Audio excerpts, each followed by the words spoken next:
What's going on, everybody? How's everybody doing tonight? Let's go to the main cam. Let's get the music going. That's really loud. Let's make sure that we are streaming everywhere. Guys, while I'm doing that, let me know if you hear me and see me okay, so I can fix any issues that might happen. Looks like I'm good on Twitch, and I'm live on YouTube. All right, so we're good to go there.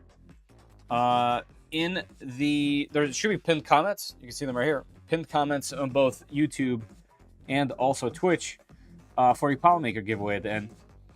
Polymaker is not the only company that sponsors my live streams. Occasionally, PCBWay does as well, and they do this one right here. So at some point, we'll break away from what we're doing today and talk about PCBWay for just a minute or two. I also started a project with PCBWay, and I'm really looking forward to that. So we'll sign in and take a look at what I uploaded and all that stuff. So that should be fun as well. But yeah, how's everybody doing today? Holler at your boy. Let me know what you guys are printing, what you're doing, what your interests are. Let's have a little conversation while I'm unboxing and checking stuff out. But on today's live stream, we are going to be unboxing the IBOS Tetris and also a Bamboo Lab AMS to put the IBOS Tetris on. So that should be fun. There's also a couple other accessories like a buffer, Bamboo Labs buffer, so that I can actually use it with my already there AMSs. And I think the entire point of the whole thing is to compare it to this. This is the Sunlu heater for the AMS as well. So two systems came out relatively same time, and they're going to go head to head. So I'm really excited to check this one out. It looks a little bit more elaborate than the previous one. Guys, is my chat working? Let me see. Oh, yep. Okay, there it goes. Okay, my chat was not working, and now it is working. Hey, everybody. Let's see who's in here for a while. Let me scroll all the way up. I see Martin the Strip Father has been here for a minute. What's going on? Wick Central, how you doing? GTR Dad. LTX, what's happening? Timor, hi. Cedric Crawley, what's up? Nigel, hello. Kenneth. Mark, wait, your studio's missing printers? There is, so I finally had time to shoot a video. I haven't edited because I fell asleep yesterday while editing. And it's probably one of my favorite edits too. So, yeah, I have them all in the back room. I shoved all the machines in the back room. So I'm trying to keep this as neat and tidy as possible. And I will pull from there as I need and test and things like that. So, Zen, what's happening? Lamrith, what's happening? Chat be like PTG. I see what you did there. Hey, Daniel. Zen saying, talk me out of buying the Chitty Q2. I can't. The Chitty Q2 itself, so far, now I've only had it for like 3 days, so keep that in mind. I had it earlier, but I unboxed it and got it all up and running in about 3 days ago. 4 days ago, I guess now? 4 days? The printer itself is great. There's been some little discrepancies between the printer and the box itself, and there's been 2 updates so far, and the one that I got last night that I tested this morning fixed mostly everything that I had to say about it. So I want to wait. They're clearly polishing it up as we go, but the printer itself is great. I'm going to do a whole video on it. Yeah, it's fantastic. So it took over the original Q1, I guess the Q1 Pro is called, and it even has upgrades over the Plus 4, and it's one of the first printers, from what I understand, that has a safety rating, which is really cool. I think everyone should do that, every manufacturer. So yeah, I can't talk you out of the Q2 because I think it's great, but I definitely need to test it more. I've been putting it through its paces already, though.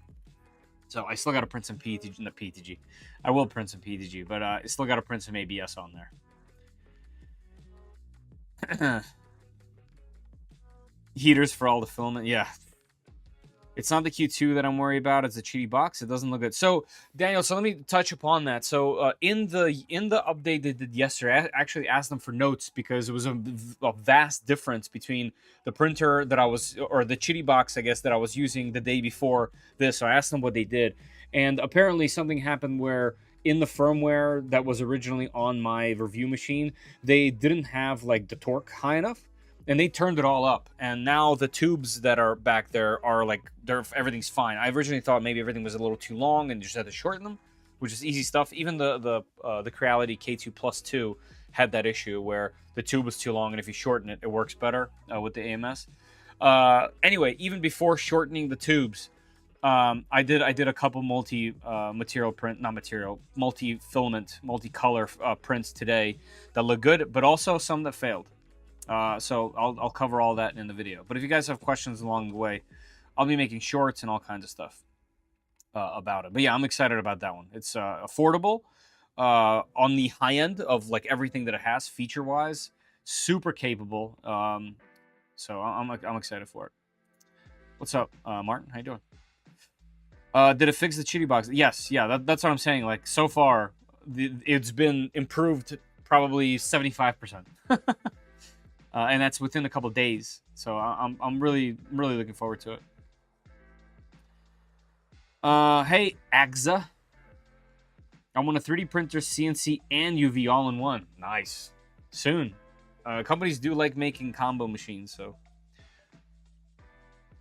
soon. Finally got my beacon installed. Nice, Jeb. That's cool. On my Magneto X. My Magneto is back out. My Magneto has the same issue that it had originally, so it's back sitting there. I got to do some more testing to figure out what it is, and I haven't had time, so it's yet again just collecting dust, unfortunately.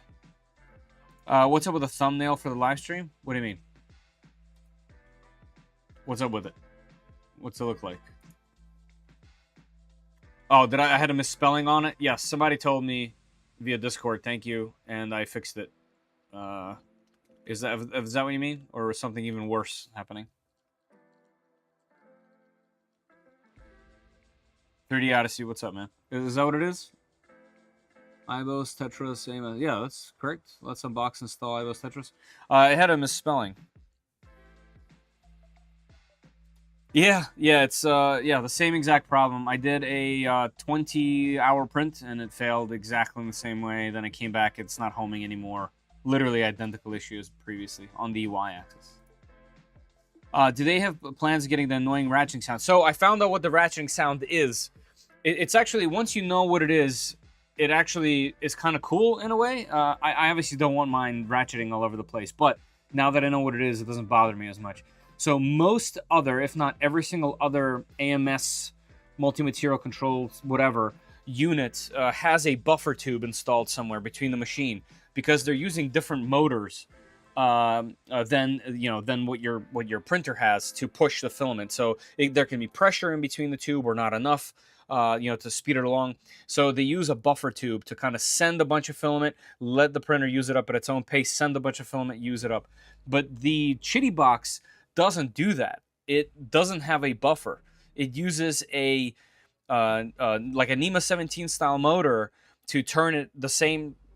Okay, uses it to turn it the same way as your extruder is.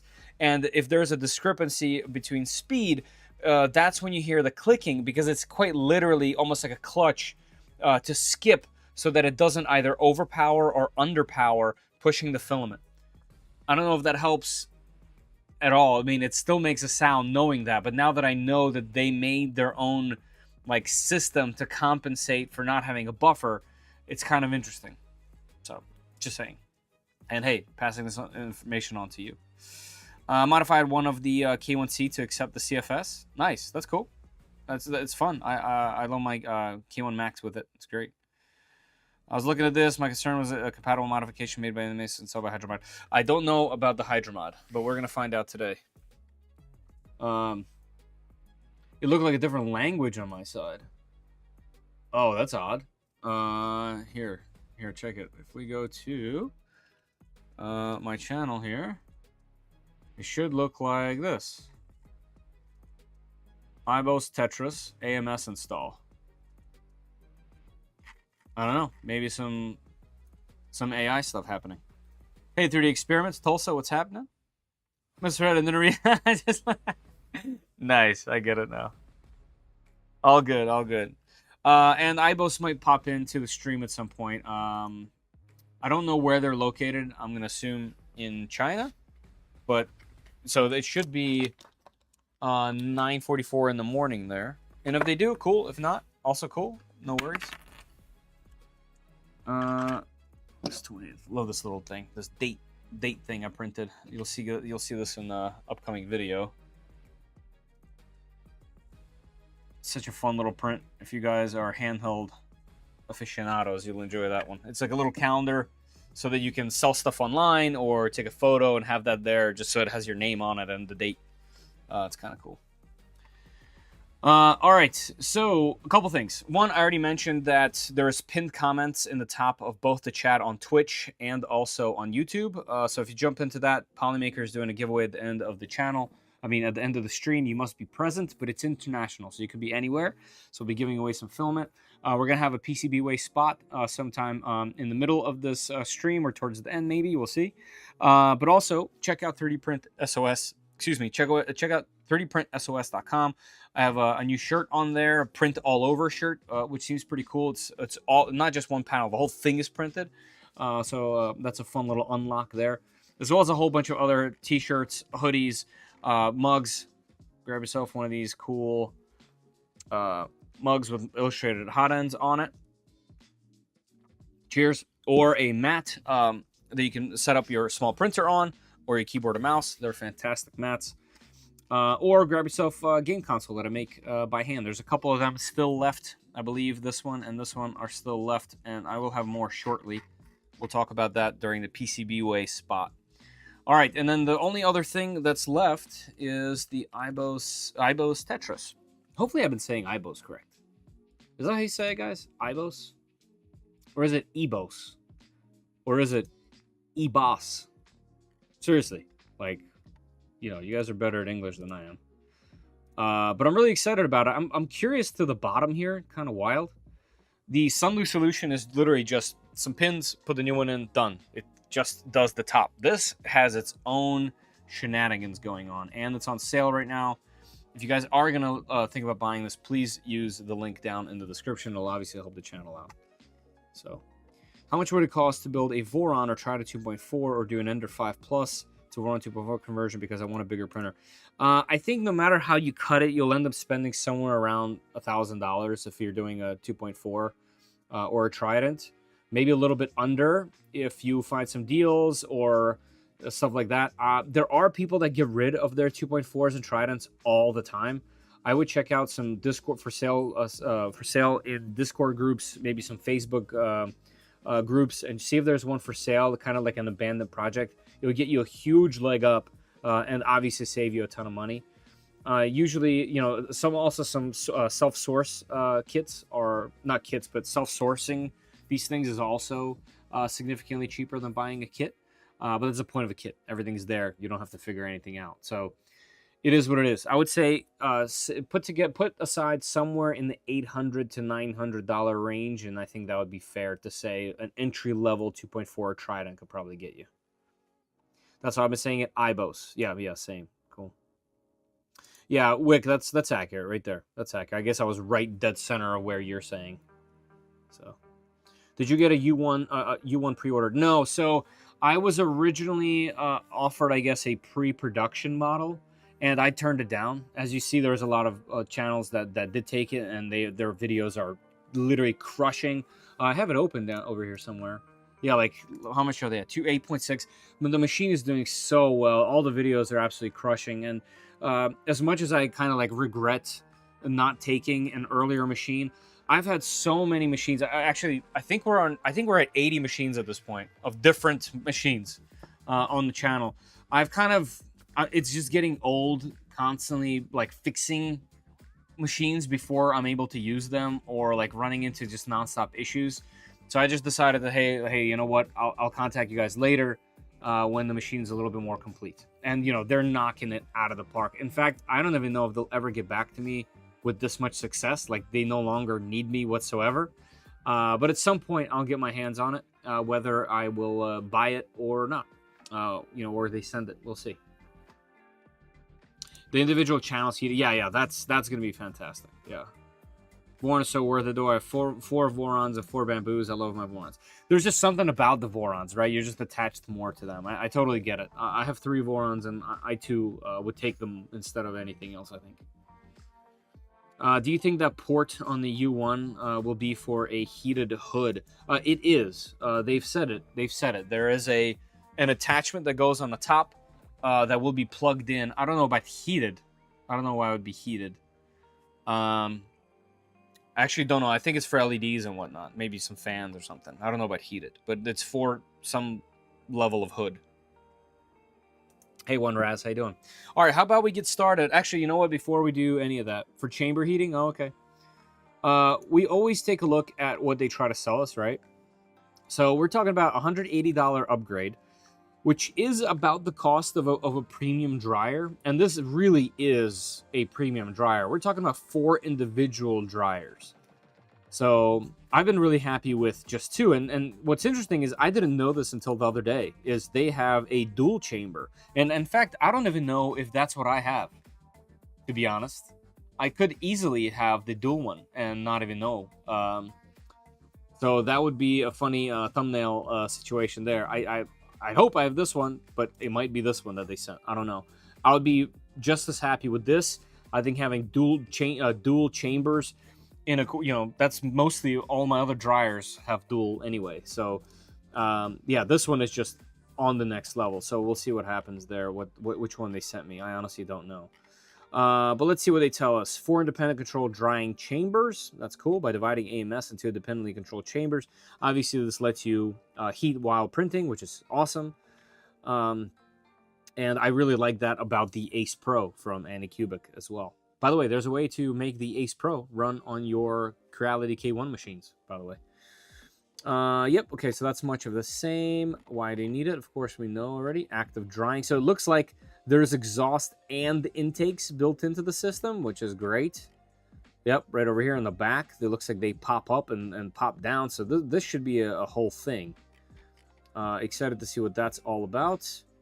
Looks like they're showing 65. Is that the max that they go up to? Transforming AMS without any compromise. Yep, sure. Intelligent humidity maintenance. That's fantastic. I love the automatically maintained. I use that all the time on my Creality, what's it called? Space Pi. And I always was like, it turns on sometimes, like, what the heck? Why did it turn on? And then I remembered I have the automatic thing turned on, and it's great. No firmware, no integration. Tetras runs on its own. That's fantastic. Looking forward to that. Unlimited drying time option. Oh, so you can just have it running indefinitely, which is interesting. I guess as long as it's safe, should be good. 240 watts. Okay, so each one's about around 60. All right, so it looks like we go up to 65C, which is plenty to keep filament dry and to dry out some filament. Tetras and Dias. Okay, so Dias. I wonder if I have the Dias. I don't know.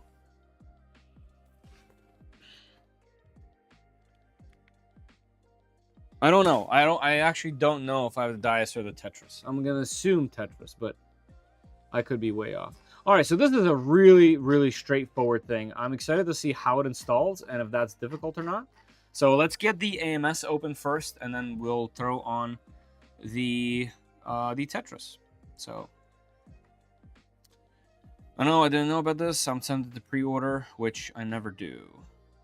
Oh, for the U1? Lots of buttons and numbers on them. Well, because they're individually equals better. Yeah, that's right. Put some E-fans under your bed for heating chamber. Yep. Hey, Korea. All right, let's get this going. The Eibos. That's right. It is the Eibos. Also, you get a little preview of my shelf that's almost complete. I do have one more to put on here. I believe. Is there on that side? Yep. I got to put up a couple more shelves on this side. And man, I got to paint that pole. Definitely got to paint that pole.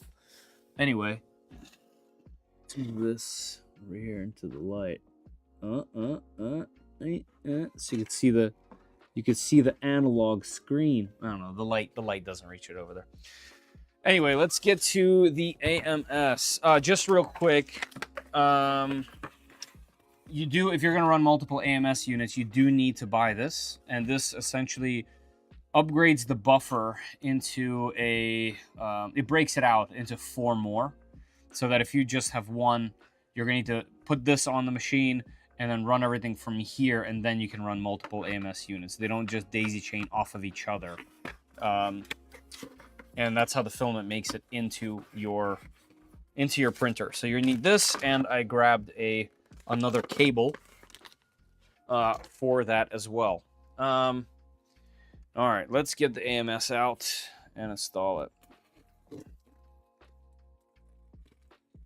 So I wanted to do a second AMS for the X1C. I guess I could eventually put it on the H2D as well. But I wanted a second one because I wanted to compare these two in a video. So that's gonna be the goal at the end of the day, is to make a direct comparison video and showcase both of them. I already have a pretty lengthy video about showcasing a bunch of heaters. So we'll do the same thing, except for these kind of modified AMS units, which is a whole new genre. It's a whole new genre, which is kind of interesting. Whole new accessory. And there's so many AMS units out there, right? Like this is you know, there's going to be a lot of these circulating. New one seems to be a better product so far. Have they made it work with the A1 yet? I'm not sure. I think it's on the cusp of coming out, but not yet. And yeah, the new one seems to be great. The only bummer is that you can't heat while printing. I think that's a huge bummer. They should have found a way to do it so that you don't have to take your filament all the way out. I know it's so that it spins it and makes it even. I understand. And I think that would have been a cool feature. But I think they should let you, at least to some degree, heat while printing. And I think that's why all of these products are coming out, because people want that. And then, if other companies like Anycubic can easily do it and prove it, that's it works great, then there's no reason why Bamboo shouldn't.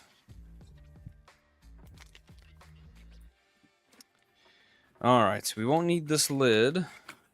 What is this? Why are there empty spools in here? Refillable spools? I don't remember this in my other AMSs. Wait, and they're a different color? Huh? Wait, what's going on here? What would the AMS think this is? Is there an RFID in here? This is kind of interesting. I didn't expect there to be empty spools. Huh. Okay, that's fun. Let me adjust the camera, guys. I might have it a little too... Of course I knocked that over. Let's get this back here. I'll put it right here for now. Get that over there. This guy over here, because I realized it wasn't in the shot, and now this is in the shot. All right, let me move the camera just for a second, guys. There we go.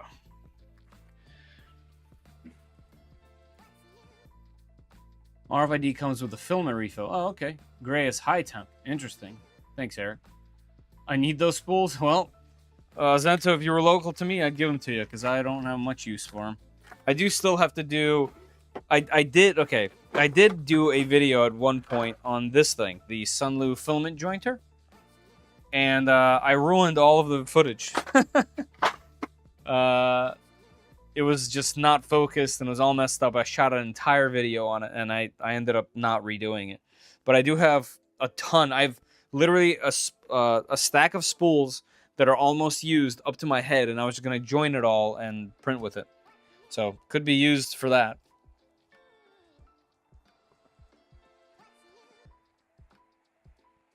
Oh, thanks, Tulsa. I didn't know this. I did not know that. Hey, Llama Tooth. Llama. I have a lot of refills, but not enough spools. I'm printing with some PTG last few days. I have a lot of spools. No refills. All right, let's take all the stuff out of there. Remove the plastic bag for the desiccant. Okay, sure thing. Let's do that. And actually, I just realized to make the comparison more fair, I will have to remove my my aftermarket desiccant installation into my original AMS, so that it's a little bit more accurate of a representation. Not that I get very technical with my reviews, but I do like to showcase products. That's fun for me. All right, I don't need to take off this top because we're going to be uninstalling this, and I'm going to wait to do anything until we unbox that, because I want to see the instructions. So this also has some cables, obviously. It also comes with the original smaller buffer, so this is what it originally looks like. And just so you have an idea, for those that don't know, this is the splitter. So obviously much larger, so that it can split it instead of just 1 to 4. So you can run up to 4 AMS units. We will deal with that a little bit later. I do have to move some things around to get a second AMS underneath of this machine. I actually have an Eibos dryer right there, so this might have to move so that I can put it right there. All right, so let's get the Tetras or the Dias out. I don't know which one we're gonna get, but let's unbox it and figure that out immediately.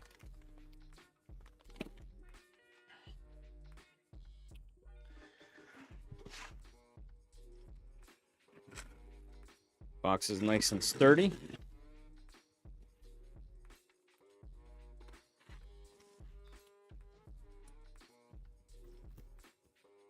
Should have unboxed first. I'm terribly bad. That means I'm doing it right. All right, so we do have the Tetris in here. And check out the packaging. It has this clear gloss print on it. Box in a box. Always a good thing. You know it's arriving safe if you got a box in a box and plastic corners. Oh, sorry. I just realized I was grinding the microphone. My bad. Gotta love the plastic corners. And we got a retail box. It's been a while since something came in a retail box. I remember, I think it was like the second or third machine. It was the Focus. Remember that machine, the Focus? What was it called? That's the brand name. What was the machine name? I don't remember anymore. I think it was like a letter and a number. But that machine was one of the first times I ever saw at least a printer in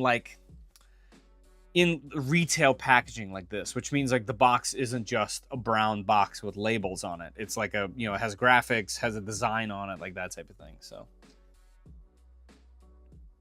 yeah, same. Anyone have an upgrade for the power supply fan on SVO6 plus Ace to quiet it down? Hey, Wilmar. I don't, but hopefully someone in this chat can help you out. SVO6 Plus and the SVO6 were both a very popular machines. So, all right. So, we get a whole instruction manual. This is nice. Very thick. Tells us how to properly unbox it. Look at that. All right. What is in it? Oh, man, there's a whole bunch of pieces. Oh, yeah. All right, cool. So the assembly is going to be pretty fun. All right, here's the instructions. So we'll keep that to the side and see if it's obvious or not. But by the amount of pieces, this looks like a kit. Like this is an entire kit. All right, so we got acrylic baffles, really thick acrylic baffles. We have the other type of that, like a more transparent black plastic. These are foot pads. There's a whole bunch of them. It looks like they're sticky on one side. We have screws, M3 by H8. Okay. And then what's here? Screws, M3 H12. All right. We'll keep that to the side. Are these all Phillips? No, they're Allen. Cool. Okay, great. We can use our new... Oh, man. Okay. And I got to incorporate this into some video as well. But for now, live stream, maybe we'll use our precision screwdriver from Hodo. I actually got a chance to use the rotary tool on some wood, and it was fantastic. Way more power than I expected. I thought it was gonna be pretty weak, but it chewed through wood like it was nothing, and like hardwood. So it was pretty cool.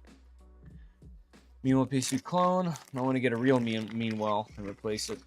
So you have to play Tetris to assemble it. I like that. I like that. That's funny. All right, let's see. So we get some kind of black plastic pieces.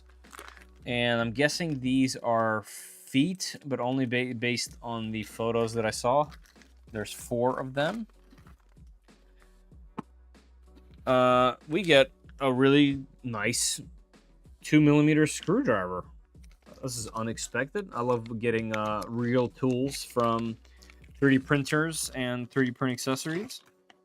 Yeah, look at that. It's even got a replaceable and adjustable thing here at the bottom. Cool. Very nice, Eibos. This is a cool touch. You guys mean business if you send your real tool like that. I dig it. All right, let's see what this is. Some kind of hub. Oh, it looks larger than I thought. Okay. All right, we have just a piece of rubber. We have this hub, DCBA, or ABCD, but backwards. Looks like this is cut from acrylic. It even has the protector still on there. But it's like matte on the side. Interesting. Okay. And we have some USB-Cs on this end, 3 of them. I think this is how the tops connect to the bottom. So yeah, I see some standoffs on this side, so there's got to be all the electronics are in there. All right, let's see what this is. Will this work with bamboo? Yes, Rick, this is for bamboo specifically. This is for an AMS unit. Looks like you transplant bamboo AMS parts into the Eibos. Yeah, I don't know. We're going to find out. It's cool either way. All right, so we have the actual control parts of the unit itself. Okay, yeah, so I do see the USB-C connections. Interesting choice of connector, by the way.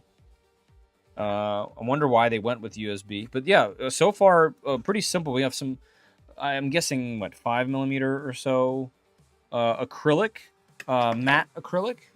Cut, and everything's kind of assembled to it. No 3D printed pieces. Everything is either acrylic or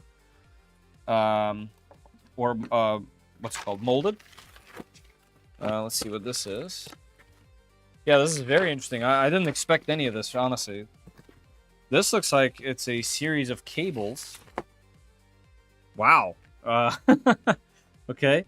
It is some serious USB-C splitters. Holy moly.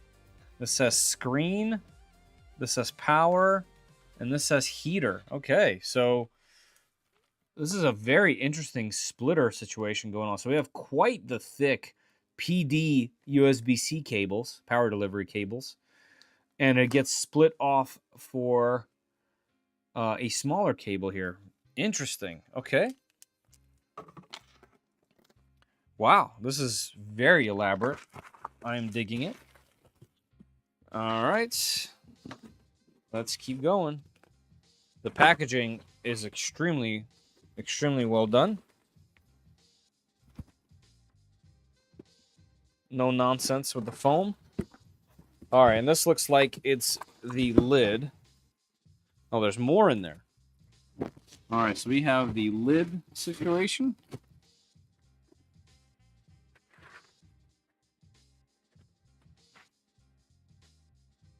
All right, here is the Tetras lid. Looks good. Series X. Okay, got protection on the top. Here are these interesting vented units. So this comes up. It says do not touch, automatically air vents. So automatically air vents. Eibos, that should be automatic. That's okay. Cool. Some information. We got the heater, USB-C, and also its power cable. We have some tape-protected hinges. I'll have to take this apart a little later. I think I just want to glance what's under there. Yeah, so that's just the hinges being protected from shipping. Looks like it's easy enough to take off now. I was going to do it later. All right, so there's one. Let me just do it now. Might as well. OCD. Can't even leave it. There we go. Okay, so that's both the hinges. This thing's got some weight to it. You guys can see through there. We have some fans pointing upward. So it's going to make that circular motion around the filament for airflow. Here, let's set that down for a second here. I'm already sold on this. USB-C is the bestest connector. Yeah. Thick. It's true. The cables are beefy. All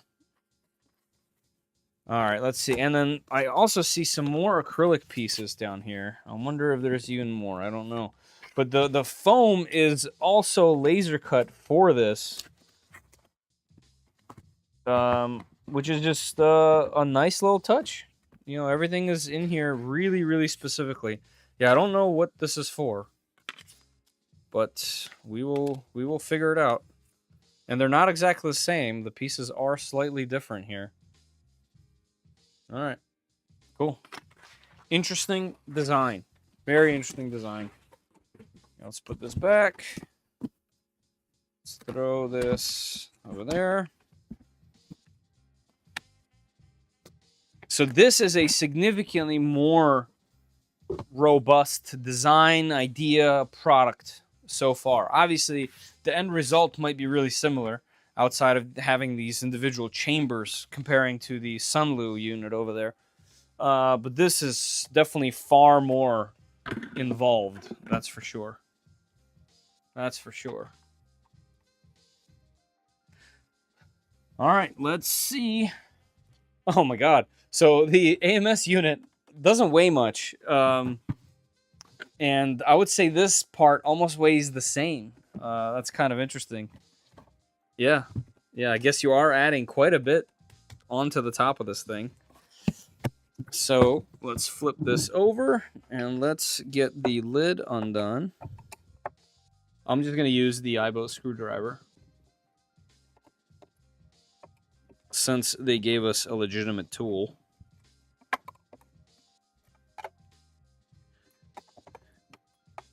I wonder if we reuse this hardware or not.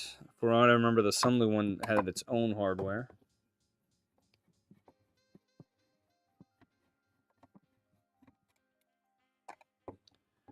And then basically this thing lifts the unit up. Obviously you can see it right above me right here. It lifts it up and has these like legs. I'm assuming that's actually done for cable management. Like the cables are in the back of the unit, right? They have to be. So there's cables running from those heater and fan units at the top down to the bottom of this like acrylic management unit thing, and then down to the screens. So there's actually quite a bit going on. It's like an entire system. Clear jams at the bottom. I don't think it will. I don't think it will make it easier because there's nothing.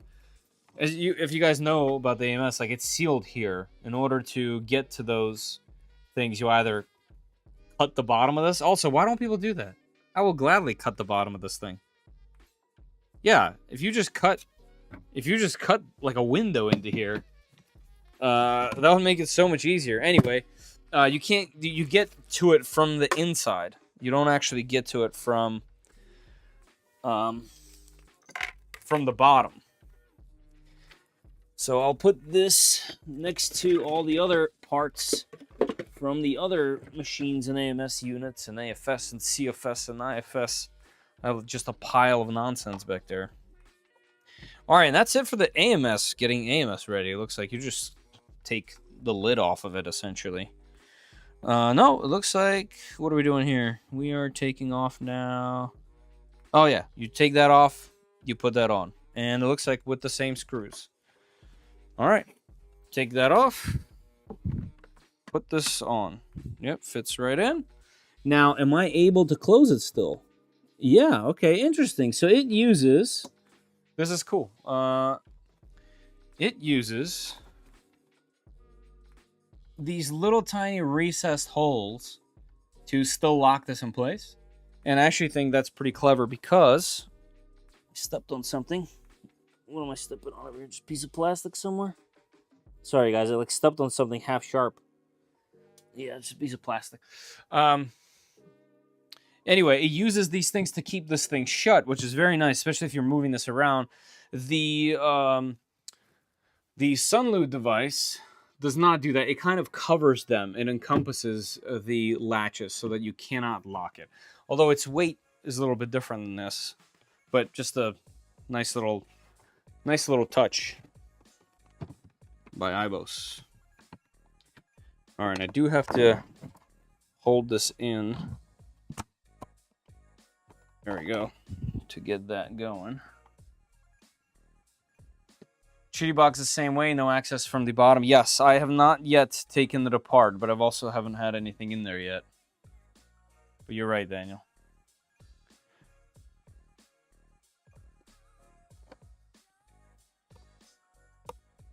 Getting AMS 2 and upgrading the existing AMS. Yeah, I guess that's really the call that you have to make. Are you getting the AMS 2 or are you upgrading your current AMS?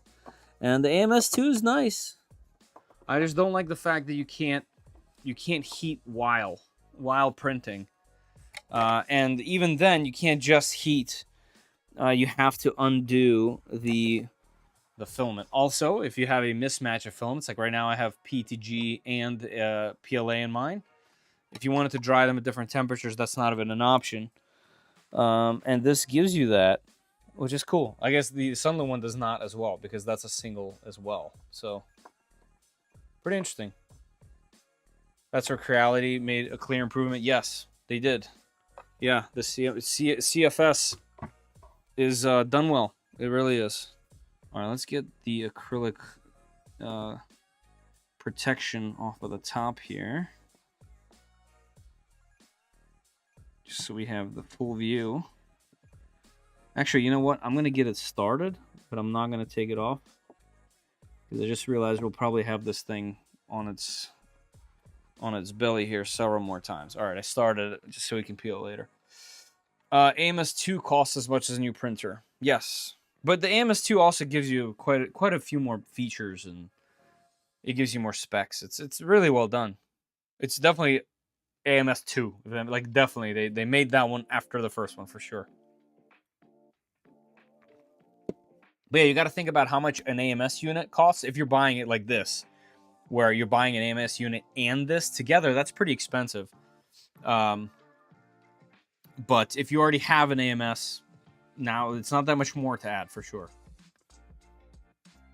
All right, let's see what's next. So now we're flipping this over, and we're going to install some legs. So good thing I didn't take that off. And now this should be held. It is. Interestingly enough, there are these holes on the bottom that I've never noticed before on the AMS unit. Here, let me get you guys a slightly different view here. I don't know if you can tell from where you're sitting, but there's actually 8 holes that I never noticed. I can't tell what they're for. As far as I can tell, they don't really have... Is that for packaging? Oh, it's for shipping, isn't it? It's for shipping. So that's kind of interesting. It looks like, according to these instructions, they're using those holes to attach these feet. Really cool. Actually, now that I think about it, let me open that box back up because I'm going to have a lot of this packaging to put in there so that it's all together.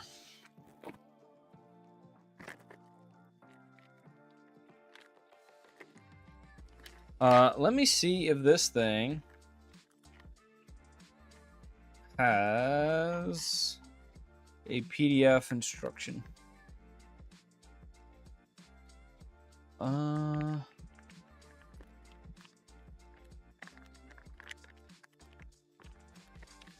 Search, disclaimer, no. Is it somewhere here?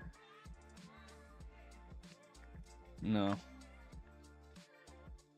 Let's see. Filament, no. Let's see if there's like a link.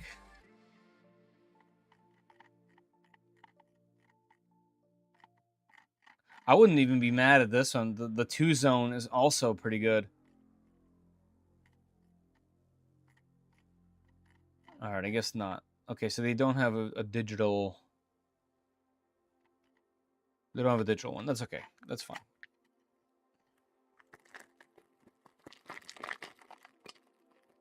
Seems like they all have compromises. Definitely. I think at this point, I have pretty much everything. Every type of multi-material. I obviously don't have the Prusa. I obviously don't have the Prusa. But I do have every other filament management system that there is. And they definitely all have their own little quirks and compromises, for sure. Alright, so let's see what we're doing here. We are taking... Where's the instructions? We're taking these pieces. And we are basing this way. That's weird, okay. So this is going to be, I'm guessing, cable management.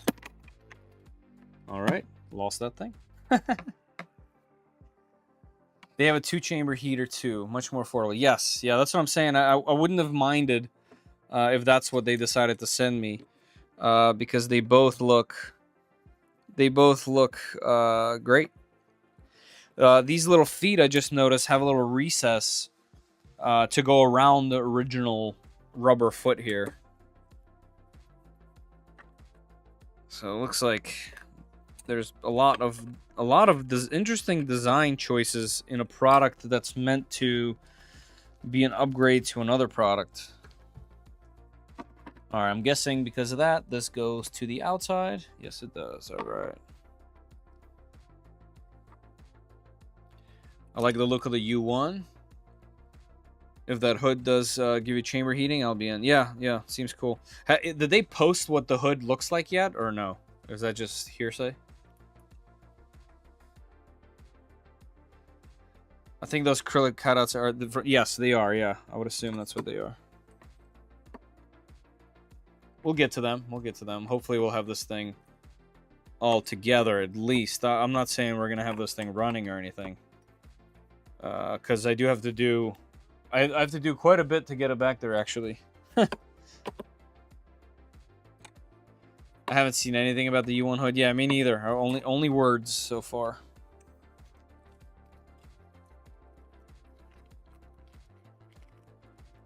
The P1S is my first no-fuss printer. P1S is a great no-fuss printer. There's also an issue with no-fuss printers, where when they do have a fuss, it's usually a pretty big one. And usually you get fed up with the fuss printers, so to say, because you're constantly doing little things here and there. And the no-fuss ones are great for a long time, and then something wears out or goes wrong, and it's a big one.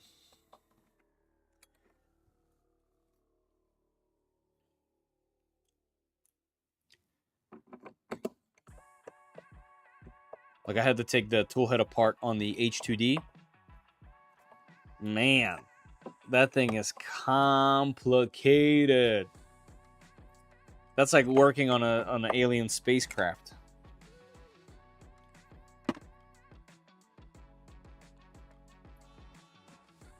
Eibos, did I mention that this is really clever design right here? Utilizing these original holes is very smart.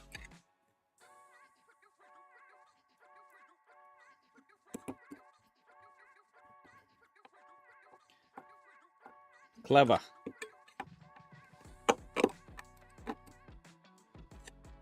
All right. Okay, we got the 4 legs. What's the easiest printer to work on? Boron? Ender 3? I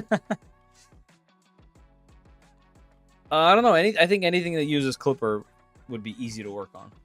But yeah, I think the only way you're gonna really work on something, an easy way, is if you know your way in and around it, and that's got to be a Voron probably. Cheers, everybody. Ender 3 V2, yeah. And the Ender 3s were so simple. So far, everything looks very well thought out on the IBOS. Yeah, so far, digging it. And the instructions, just so you guys see what I'm looking at here. The instructions don't have words. They're just really great photos. So far, so good. All right, so it looks like the next step after this is flipping it in a way where I can see the rear and getting some screws going. Screws, cables. I don't know why I said screws. Cables. My AMS is on a riser. Do those feetsies mean it needs to be on a top glass lid? I don't know about that, but definitely means that it's probably not going to work where your original one is, especially if it's like a conformed space. Hey, B Cuddy, what's happening, man? Anything using Clipper and 2020 extrusions is super easy to work on. Exactly. Couldn't have said it better myself because I didn't, and you said it. Depends on the riser, yeah. All right, so let's see how this works. So it looks like this, where it says screen, goes in this direction.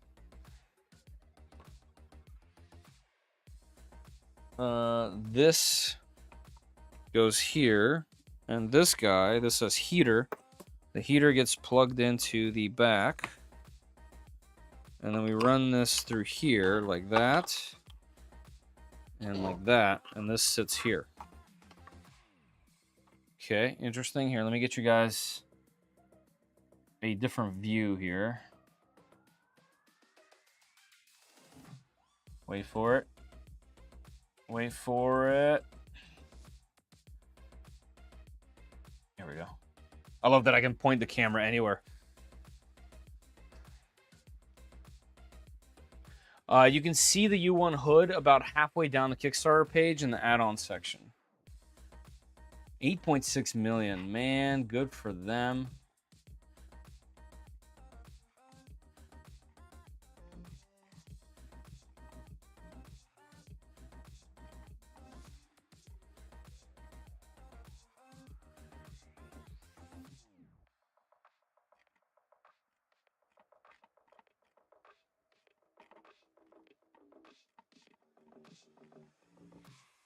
We're getting there. We're seeing if there's anything new.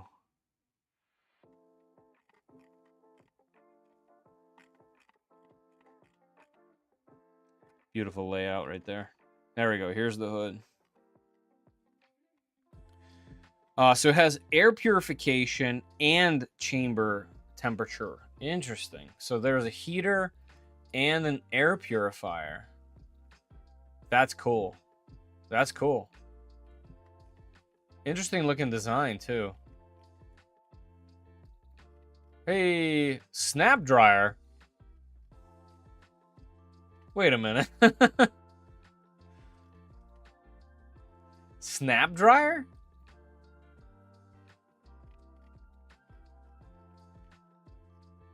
Snap dryer? Good job, Polymaker. I guess we know who makes this filament, huh? Neat. Cool, I dig it. I dig it. This thing's gonna be incredible. I wish them the best.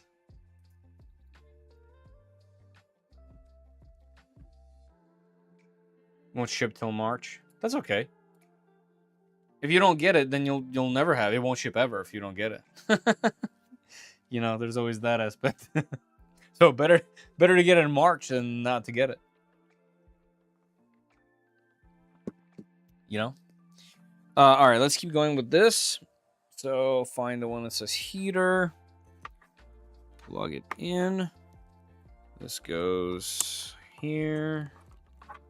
This, I'm guessing, goes... Where's the photo? Oh, it doesn't go. It just goes like that. You just kind of lay it down. Okay, we can do that. Heater. Like that.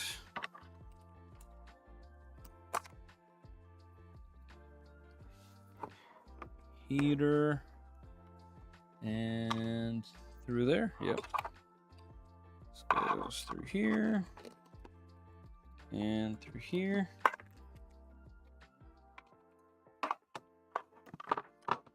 Okay, stay.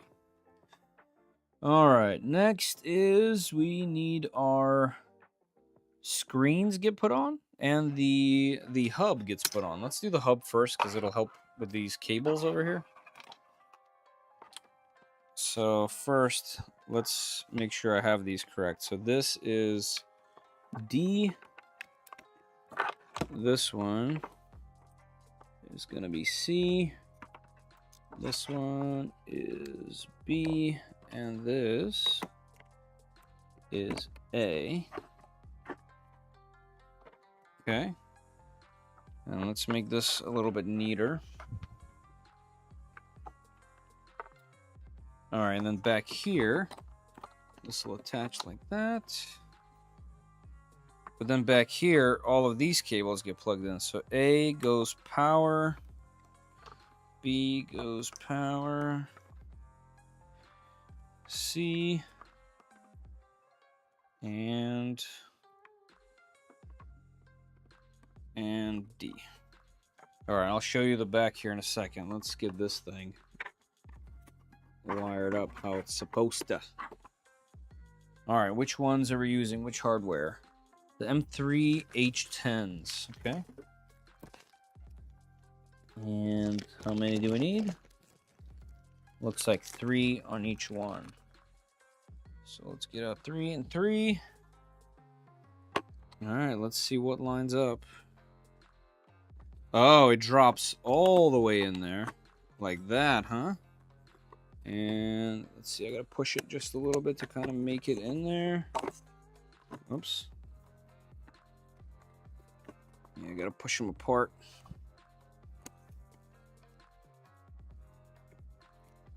And wiggle that sucker in there. I can get one side in. There we go. Almost. You know what? I might have to loosen those legs. Did I drop a screw? No. Let me go ahead and loosen these. And looks like you can do this after the fact, by the way. As in, like, tighten them.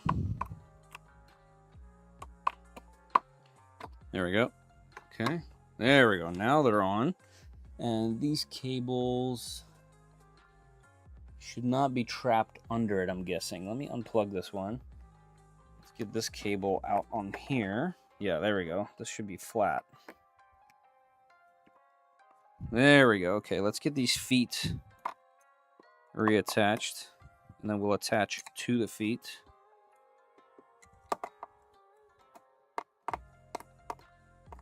This definitely took a lot of effort to do. 100%. Some more air circulating in here. Such a clever design. I was wondering how the cable management was going to look. Yeah, same. Hey, Blind Gray Wolf, how you doing? Just thought I'd drop a line. Thanks for the Chitty Q Pro suggestion. Love the heck out of the thing. Had not had, but only 2 misprints already printed. A full RC set and the Model 19 and a PC NAS case. Nice. I love hearing that. I'm glad you're enjoying that machine. I'm glad you're enjoying it. I know we did at the office, and I just gave it to a buddy of mine, and now he's enjoying it. I kind of want to take this off, because I realize I'm putting hardware over top of it. Let's go ahead and peel this. Not that we'll ever see it or anything. Hopefully it's not too much trouble to peel, as it's giving me trouble. Alright, hold on.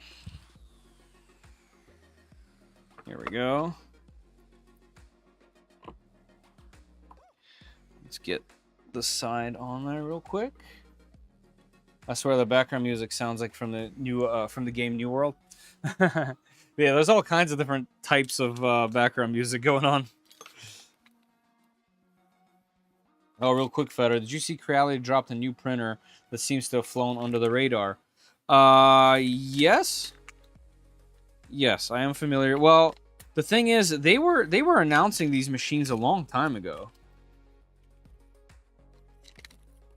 They were announcing them like a while ago. Like there was a Nathan Builds Robots was at a convention. He did a live stream from their like event that they held, and it was all shown there a while ago. I just don't think it was that popular of a like they only showed it there. They didn't make like an advertising thing. But yeah, at some point I will actually be on a on one of Creality's live shows at some point, just hanging out for a little while. I don't remember the date off the top of my head, but I'll definitely announce it on the channel, probably the Discord as well.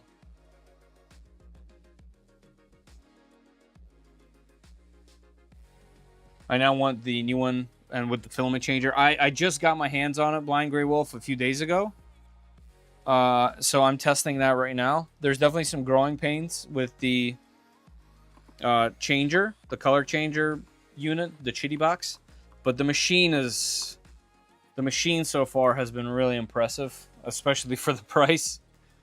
It's one of those machines that like has everything you need, but also the Q1 was no slouch. This just kind of like updates it just a little bit all over the place, if that makes sense, and brings it up to their design language mostly, because the Q1 kind of like the design language didn't look like their new lineup of machines, and this brings it all, you know, to the same look and feel. So that's really the main thing. I don't think you're really missing out if you just got one. Oh, what happened here? Did I square this off? What the? Did that thing square off, or did the hardware?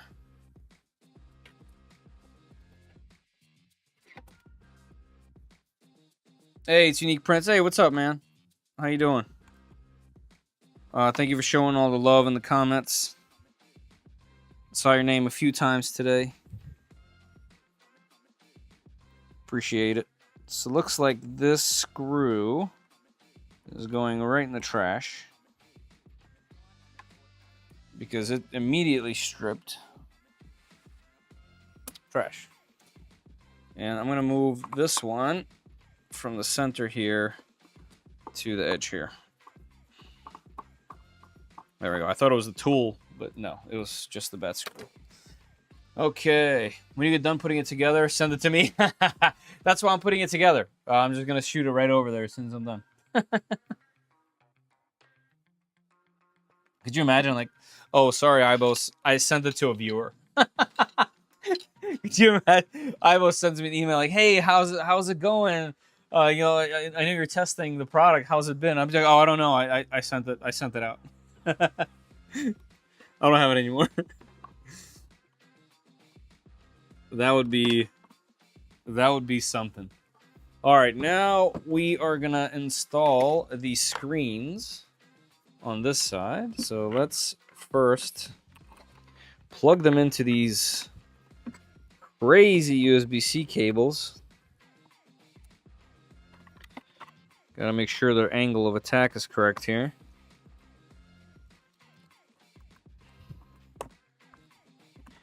Okay, in, and in. All right. And actually, I gotta kind of pull on these a little bit to get them where I need. I might have to take... Remember how I have to unscrew those feet to kind of align them? I wonder if I have to do that with this side too. No, it looks like this one is just gonna fit right on where it needs to go. Okay. And yeah, now the cables are nicely held in place. Okay, let's get 3 more of these screws on each side. 1, 2, 3. 1, 2, 3. Looks like there's 2 more in there. I'm gonna wait to put it into the bottom there, but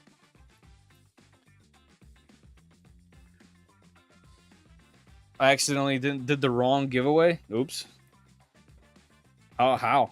There's more than one giveaway? Oh, we got another one of those screws. Oh, the tool, is it? No, the tool looks fine. Oh, someone picked it up in the middle of the building. You're like, oh yeah. Sorry, it's gone. That's hilarious.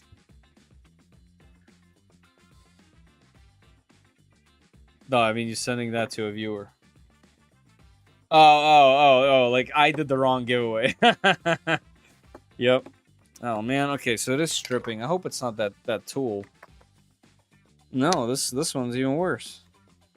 Alright, so it looks like the paint on this hardware is not the best, and it gets in the way. Let's see if I can just get it in there and call it a day. No.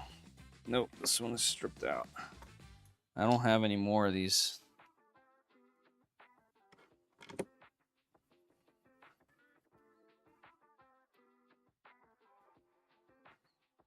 Let's go. I'm going to try to go slower.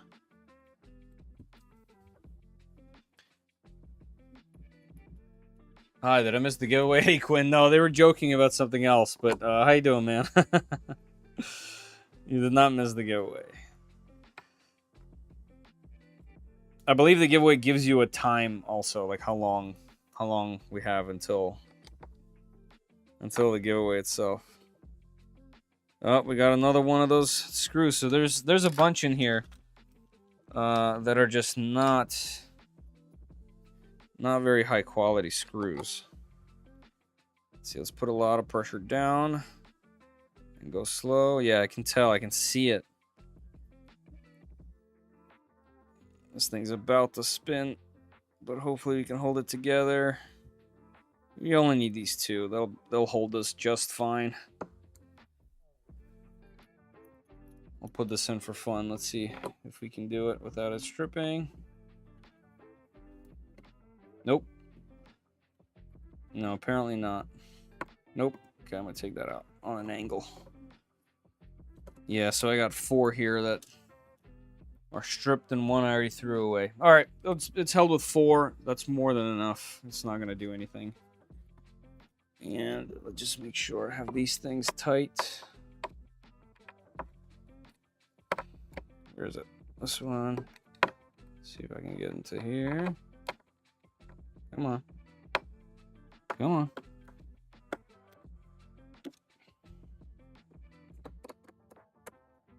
Tight. Tight. Okay. All right. This part is done. What's next? Next is all the little feet go on there.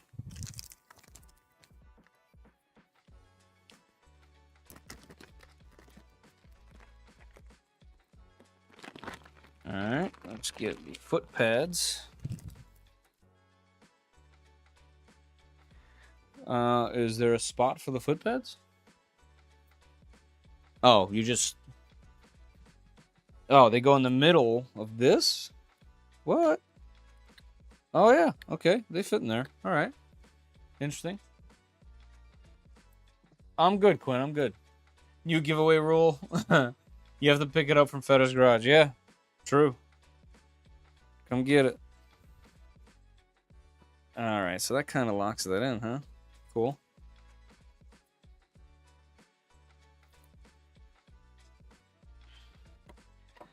Let's get these feet installed. Nice quality rubber.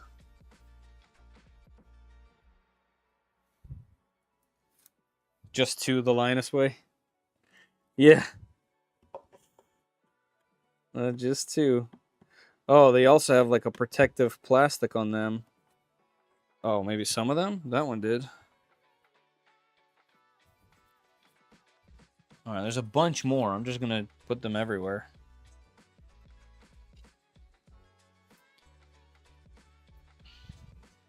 Let's just do it right next to these. There we go.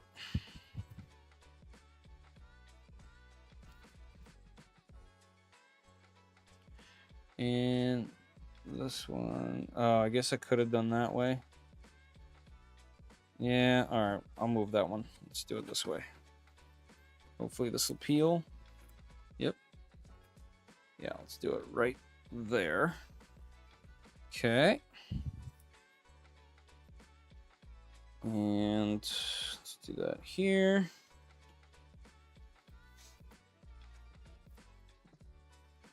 And here.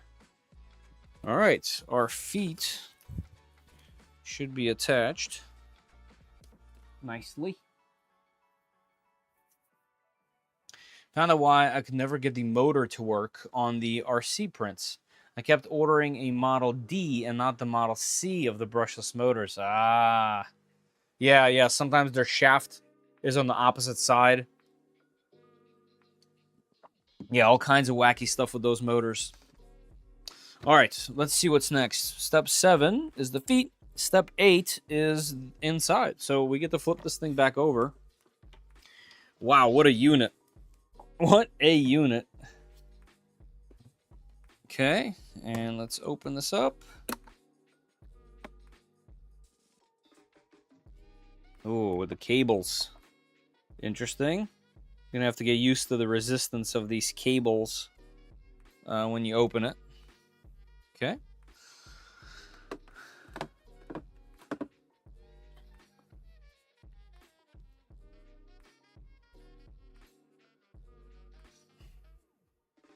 All right. So we need these. There's still so many pieces. Looks like there's still quite a bit to figure out. All right, we got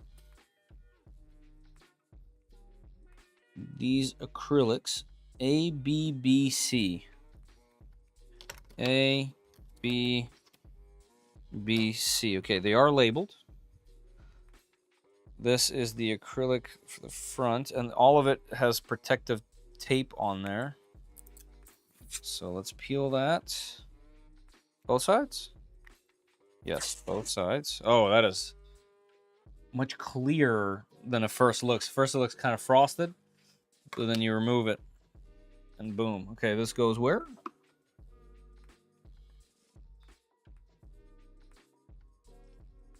Oh, so there's these pieces. And these pieces. What are we doing with them? Oh. So this looks like slides on where? How does this work? Goes down this way.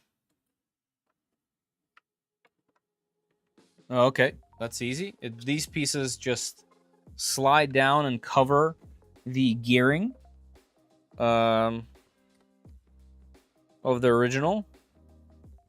Okay. So they give a little bit of protection from the heat.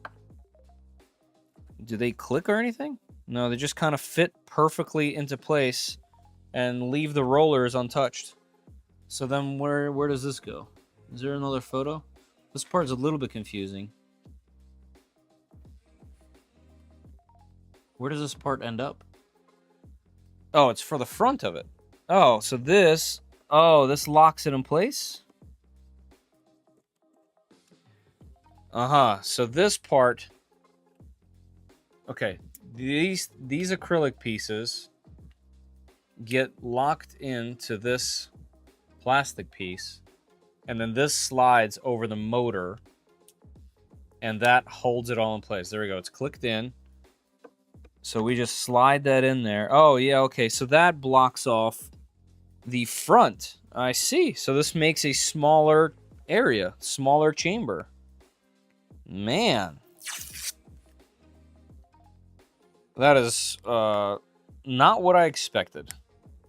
I thought I thought that the lid was just going to have this, like, separation, and that's it. I definitely didn't expect any of this stuff. All right, so this one's B, and it goes over this one, and it should just click right there. There we go. Okay.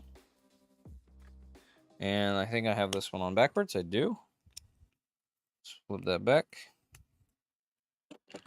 There's like not a bevel. What's the opposite? A chamfered edge. I'll show you guys a little closer as soon as I have them all in here.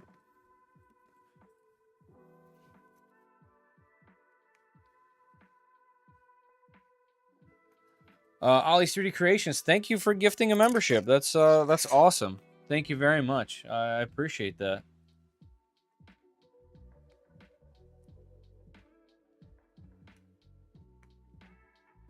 Hey, BWS. BWs, what's up? Hey, Vetter, how's it going? Had to change my name a bit for privacy. Oh, it's all good. All good. Doing great. How are you? Thank you very much for that gifted sub.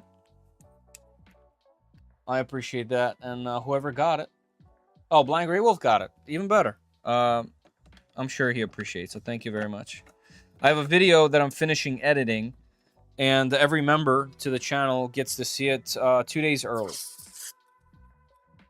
So I have one coming out literally ASAP. I'm not doing it tonight, obviously, because I'm doing this. But I will continue edits, and as soon as that's ready, members and Patreon members will get to see that first.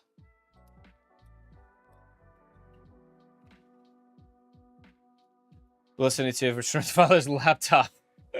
Hey, Amanda. That's kind of funny. That's such a gift and a curse. You know? All right, cool. So let me show you guys what that's all about now.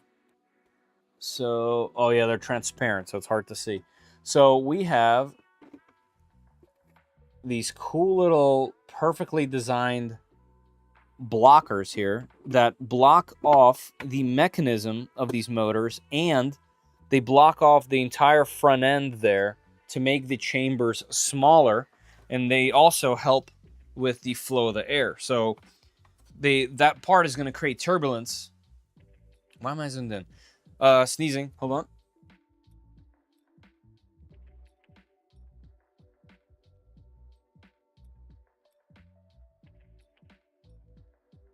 Okay, maybe not. Maybe no sneezing. I was going to sneeze. Hey, camera, zoom out. What are you doing? Get out of here. Thank you. Yeah, yeah, cool. That's what it does. I don't remember what I was talking about, but the sneeze ruined me.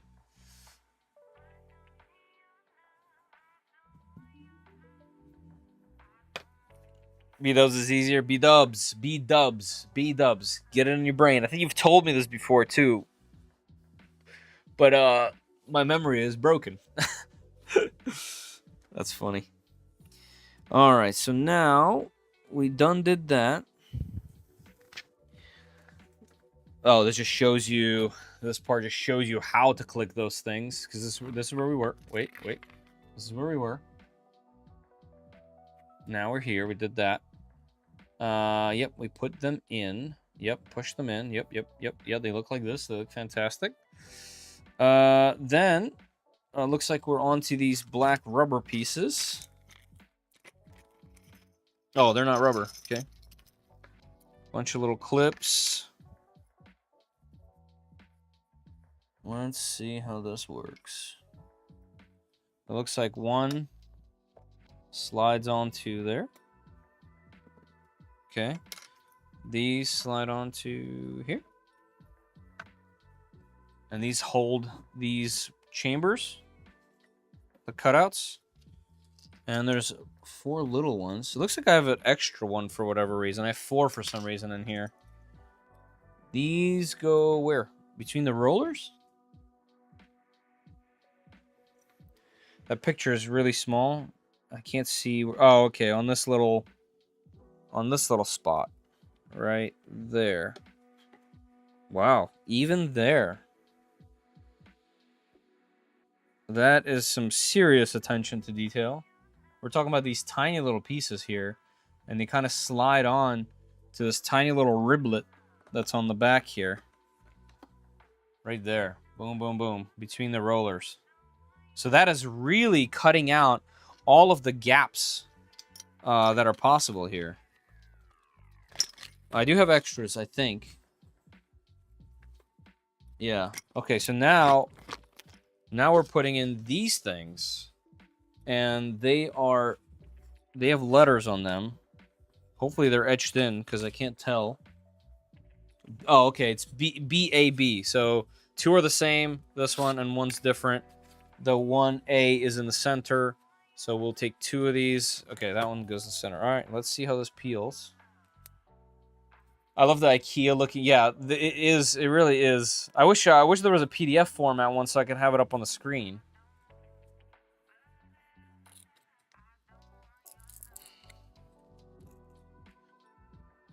Classic acrylics paper, hard to peel. That's what I have to look forward to on the A8.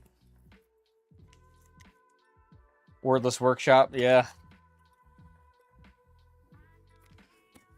All right. Looks like it is kind of like the black smoked plastic to match the top.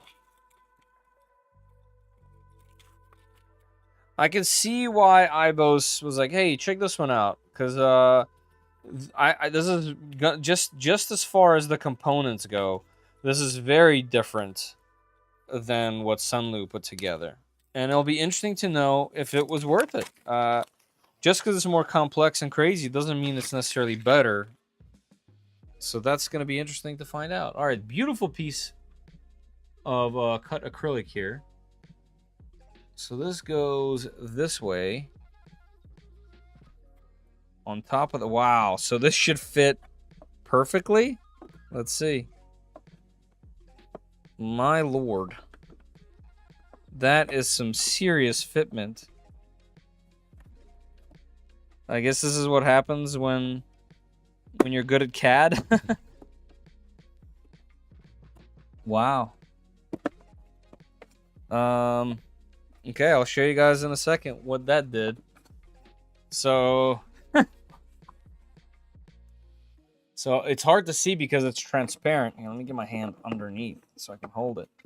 Hard to see because it's transparent here, but this piece was just added in, and it goes perfectly all the way around so that there's no gaps in between them, so that the chamber truly is split into 4.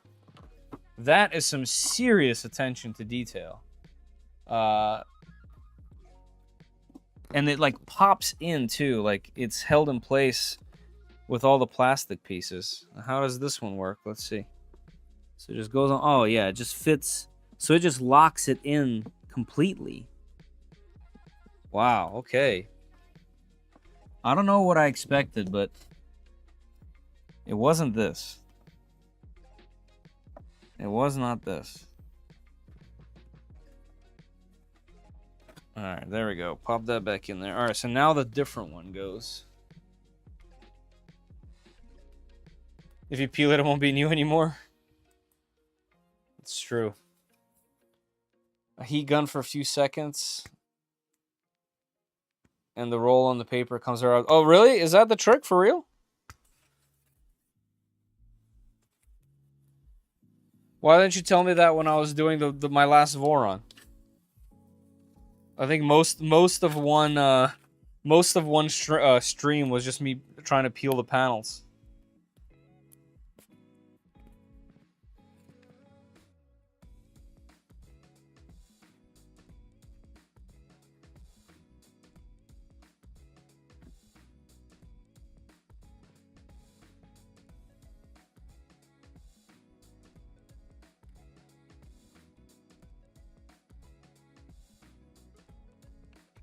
Alright, come on. There we go. Alright, now we got this middle piece. get that aligned with all little pieces. And there we go. Man, that's good. The crazy fitment, seeing it all just lose its gaps everywhere is very interesting. Hey, Bearded Printer, how you doing? They have a download page for manuals. They do? Well, I'm almost done already. I have like 2 more things. Where's the download page? Products. I cut custom acrylic a lot. ACM, PC printers. That's how I get the protective paper much easier. Nice. Good to know. I'm going to need that soon, too.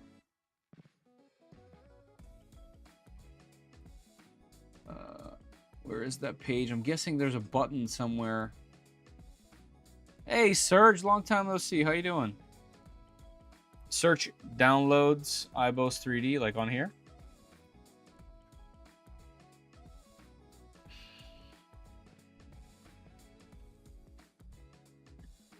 Downloads. None. All right. Downloads. Eibos 3D. Okay, this is interesting. You can get there. Download. Yeah. This is the same one? Here, let's do this. Well, you want to see the thing, not the manual, but yeah. This is the manual. Cool. Thank you. Good tip. Here, let's go like that. We are on step 13. Is there a fully 3D print of a giant drone that is easy to do? Not that I know of. Not that I know of. 3D printing is just now like catching up to drones, if that makes sense, because plastics are now finally like hard enough, and printers can print these like really high-end plastics. Because otherwise with PLA, they were either too fragile or they would cause too many vibrations between the motors, and the flight controllers would freak out. They'd fly like absolute garbage. But recently, I made a fully 3D printable drone. It's not big, an FPV drone, and it flew great. I had a video transmitter issue, so I have a new VTX for it, but I haven't had time to mess with it. Thank you, Wick.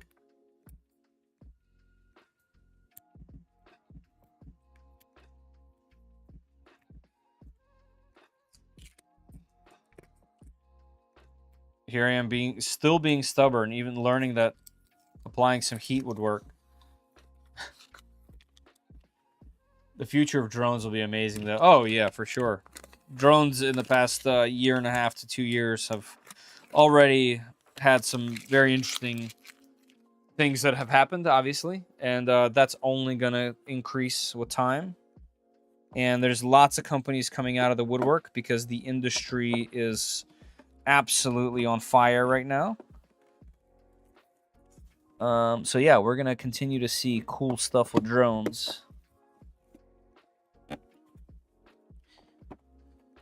Click. Man, it's nice when it just pops right into place there. These motor covers are very interesting. They're very nicely designed.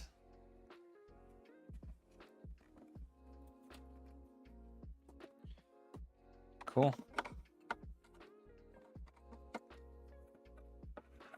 Nothing rubs. Nothing's in the way. All right.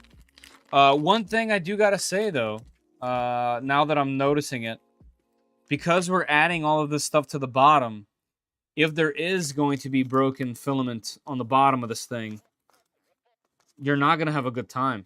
You got to take all of that off in order to get there. So that's an interesting designation to make. I think that modifying this thing from the bottom and cutting it so that you get to the bottom of those things always might be a better bet.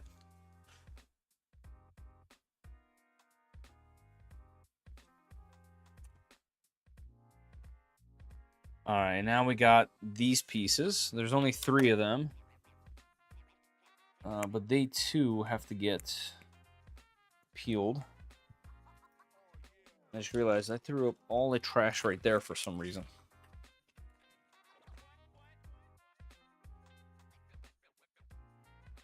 The drying function hopefully limits broken filament somewhat. Yes. Yeah, I mean, that's what gets filament brittle, but will it reach the tubes down there?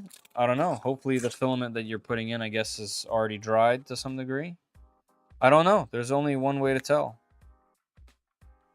You know what else I gotta say? Like, I keep filament in all of my filament management units, right? For lack of a better term. From all different brands. But the only ones that truly break on me are the ones that are in my AMS. I'm not sure why. Just luck, I guess. But that's definitely how it's been. Alright, hold on. Is there a way? Is there a proper way to do this?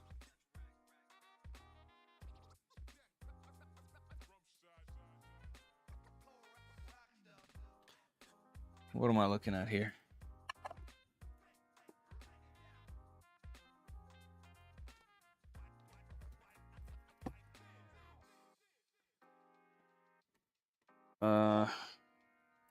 All right, hold on. How do I slide these in? Seems to be a lot of tension. Oh, okay. I just pop it up a little bit and then push it down. Oh, okay. Easy. So this also blocks the end. So here's another thing about this. Yeah, as you guys know how there's like a paddle right down here. You push the paddle and the cable or the PTFE tube comes out.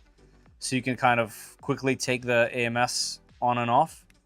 Instead of reaching in the back of your machine to unplug the PTFE tube.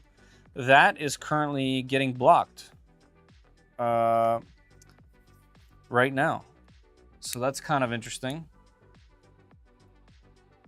Also, since it is 11, I do want to take a slight break to talk about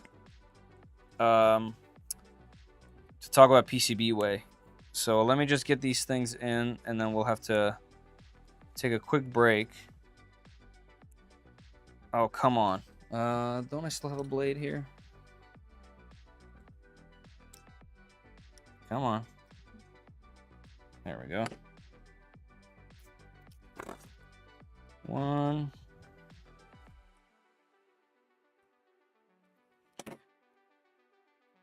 And two. All right, so we'll do the same. Just kind of pop it up. Yep, and close. So right now, that whole window where you would push that down is completely blocked.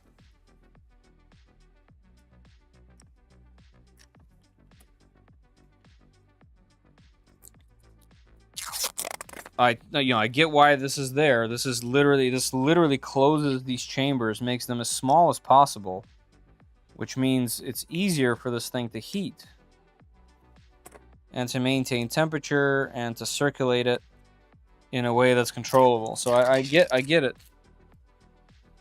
But that's definitely a little bit of a downside, at least like without knowing that it's really a downside, just guessing here. Cool.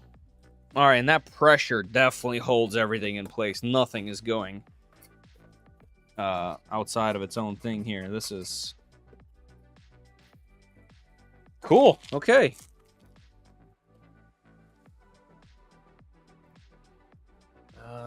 Let me put something down there, prop this thing up. I want this fan that I have to blast at me. There we go.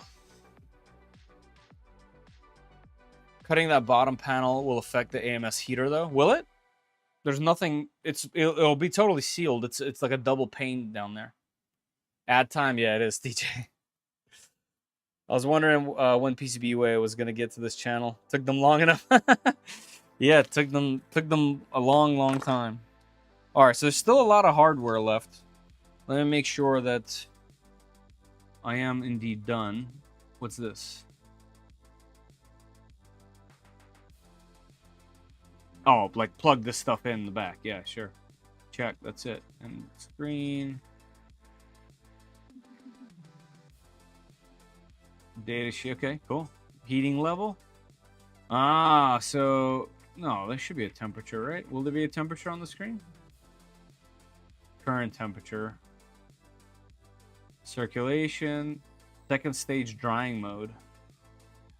Alright, we'll definitely have to pull that up and figure out what that's all about. Let's see. So they give you some measurements. How big the bottom is now with the screens. How tall it is. 280. How much gap you need for these little automatically opening and closing bits on the back there. That's cool. Open 65 degrees. Then you need 440, which is the maximum height that it would be. 440, I was about to say pixels. Millimeters. Okay, and when it's open to its maximum, 428. Interesting. Okay, so and they're individually controlled. Awesome. Okay. I don't mind ads at all if they're relevant. Yeah, this is totally relevant. It'll be totally relevant to the channel, videos that you will see in the future, and also just a service that you could quite literally use. It's not like it's some meals or something, you know? All right, so let's take a quick pause from this very interesting AMS modification that we just did. And let's head over to PCBWay. All right, guys. You're fully aware of PCBWay. I already know this. I just want to know if I can sign in. Here, let me pull this off to my screen here. Sign in. Because I want to show you what I updated there. What I uploaded there. All right, let's put this back in. Okay, so PCBWay, guys, they do so much. PCBs, obviously, and I think their name often throws people off, and that's why there's so many commercials, so that people know. They not only do rigid or flexible PCBs, but they also do assembly with components. So in case you needed your PCB populated, they do that. They also do CNC machining, 3D printing, and also injection molding. There's so much. There's laser. It's kind of it's super vast, all the things that they do, which is really nice. So if you have a project that you design that you want to make a prototype of, this would be perfect. They also do PCB designs, which I didn't even know about. They also have a component store, which a lot of people also don't know. So if you needed to buy certain electronics, they carry parts, electronics, all kinds of things, everything to get your project ready, which is really cool. But yeah, we're gonna go to this cart, and in here I'll show you. Like I just put, you know, it's still being viewed, but my macro SOS design, I want version 2 to be metal. So I uploaded it. I don't know how to do this properly, but I essentially did this to see if they'll accept this or not. I want to see if I can get this CNC machined to some degree, and I'll probably buy a couple of these and build out a few of these CNC machined macro SOSs, which would be so fun. I also want to see these metal 3D printed. I think that would also be pretty cool. So I'm in talks with a rep to see what I can do here. But the main thing that I want to talk about this specifically is what I want to do is I want this project to, you should be able to just buy it. Like one for me, sure, 3dprintsos.com, I'll have them built, like that type of thing. But if you want to build this thing yourself, I'm going to use PCBWay and set up this thing as a project where you would be able to just buy it directly from them, and then I would get a small cut, just kind of like an affiliate link type of deal.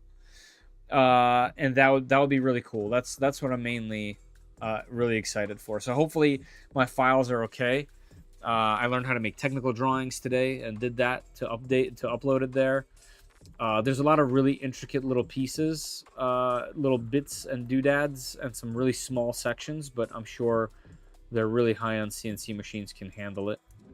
Can we do this somehow so we can see a little bit better? I guess not. We do like, what would be easier to see? This? No, I guess not. What about like something bright color? Maybe. Ooh, wireframe. Nah, you kind of need that.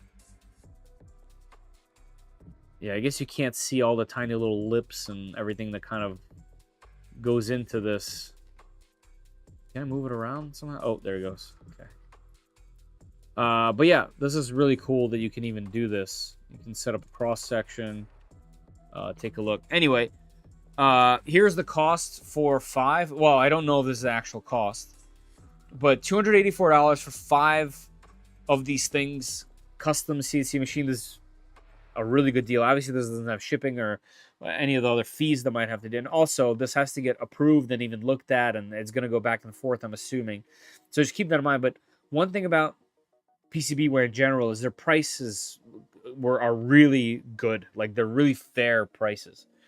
So far, a bunch of things that I've personally looked at have all been like, oh, like, that's not as bad as I expected for something that's one-off, you know? So... Rick Blizzard, just order mine, Tetra 4-chamber. Nice.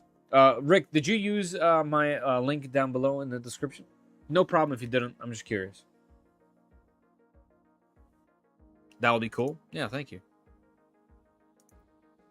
Yeah, thank you. Yeah, should be cool. You get your threads right from them? Yeah, so that was why I had to do a technical drawing, because this has M2 threads in it right here on this side.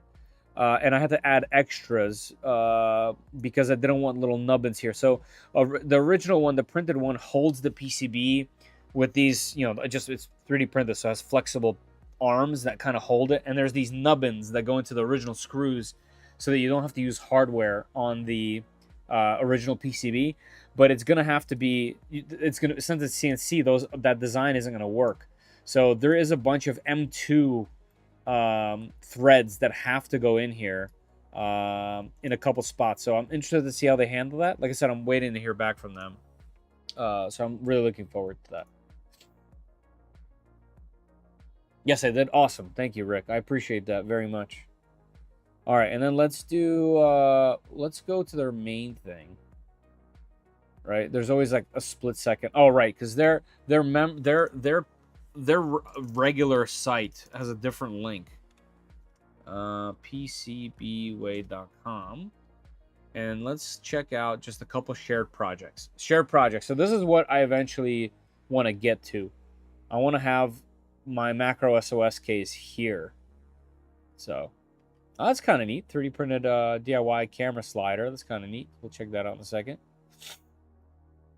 Easily printable V-slot wheels. Huh. Couple years too early. Couple years too late.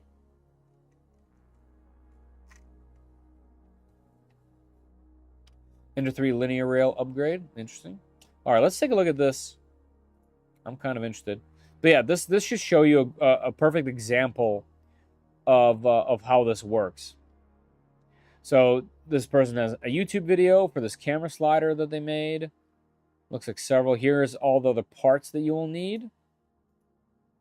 And the links for the modular system. Okay. And then here is all the parts in STL format that you can either download to print yourself or add to cart if you don't have a 3D printer, or if you want them done in some interesting material.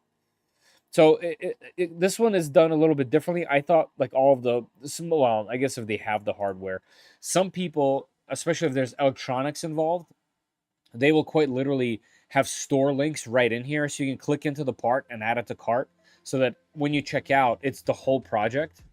This one also doesn't seem to have a PCB. So I'm not sure what outside of those 3D printed parts. So this is just the 3D printed thing. Here, let's go to the categories. Oops, categories, 3D printing.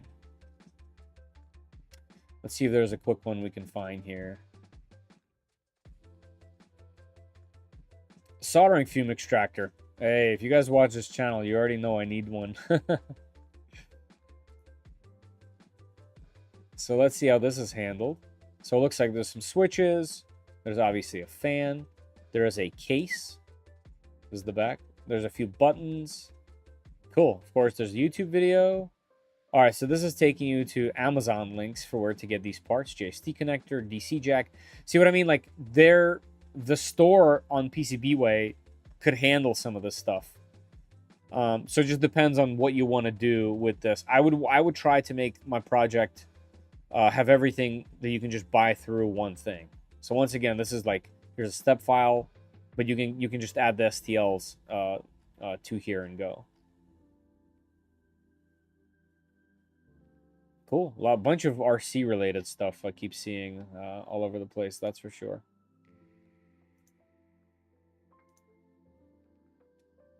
An airboat? All right, let's take a look at one more. Let's find one more interesting piece, and then we'll go back to the Eibos. A nice little DC power supply. That's a good looking little unit right there. Here, let's check out this power supply. All right, so once again, we have the 3D printed parts. I like the little tray up top. Great design. All right, so this has you buying some parts from AliExpress and the step file for the box itself. So once again, not the exact thing I wanted to show, but some of these projects, if you don't have a 3D printer, you can go ahead and grab them. Obviously, if you're watching this live stream, you very likely do, or at least very interested. But you can definitely use PCBWay for that. My favorite projects, though, that we've seen in the past here incorporate their store and their you know, their what's it called? Their services together. I think that would be the best way to set up one of these projects into here, especially to make it easy for somebody to just click and buy and have everything that they need and not have to go hunt things down, things like that. But yeah, there's tons of stuff in here. I keep clicking the same category over and over again, but there's obviously a million things. Like Internet of Things, I bet, is extremely popular. A lot of people are making all kinds of things with Internet of Things. So, all right, guys, that's my little bit for PCBWay. I like to show you like the legit stuff, not just make, an ad that you guys hear all over the place, and you'll get from my videos too. But it's nice to just click around and see things, and yeah, I hope this turns out. I'm really excited. Not suitable for CNC machining. 3D printing is recommended. Please place another order with instant quoting. Interesting. So this looks like it went through an audit and it failed. This must have just happened. Not suitable for CNC machining. It also could be the way that I laid this out. I'll talk to my rep just because I literally don't know what I'm doing. I need a person to look at this. But I'm sure this could be CNC machine, and I have a feeling that the way that this thing is laying here is probably an issue. So we'll figure it out. And if not, then we'll get metal 3D prints. Because that should be fun, right? All right, thank you PCBWay for sponsoring this live stream. I obviously appreciate it, so thank you. V-slot wheel will be great for an overhead camera carriage. True. Makes me want to design something right now, right? Very cool that PCBWay does this. Yeah, I think so, and I say it so far in every one of these live streams, but you don't see that in the main ads. No one talks about like the projects. And it's very clear that you can just kind of put something on there. But obviously, if you don't do a great job with the project, no one's going to want to buy it or, kind of like invest in it. So you're kind of shooting yourself in the foot by not putting like effort into the listing, I guess, right? Because if people buy, you get a percentage of the whatever it costs. So it's kind of like Kickstarter in a way. I don't know. But, we'll find some decent projects, maybe post some links somewhere.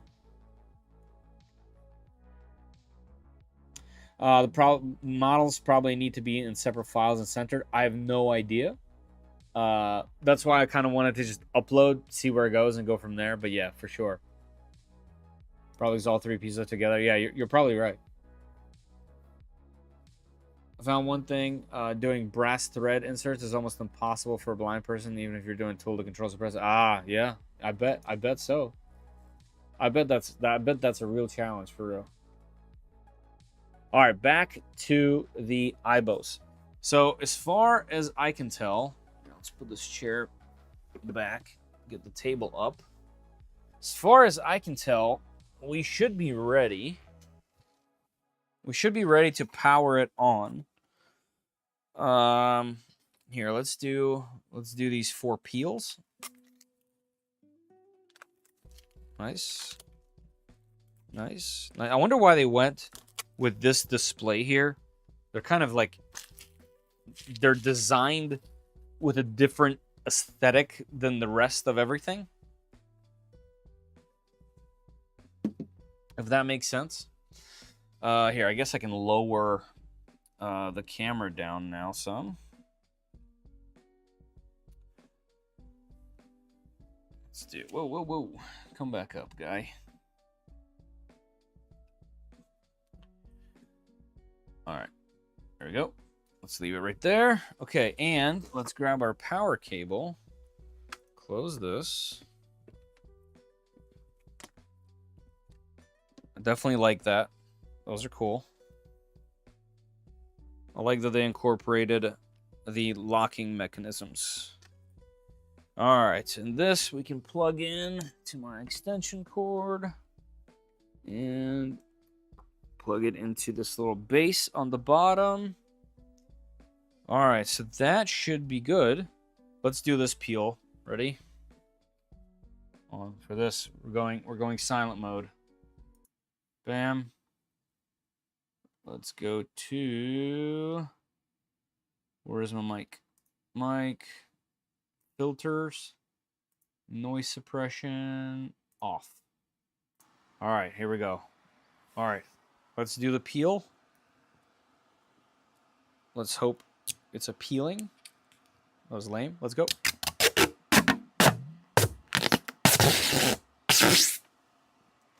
Oh, yeah. Sponsored by Eibos. All right, let's go back to noise suppression, on, close, music back on.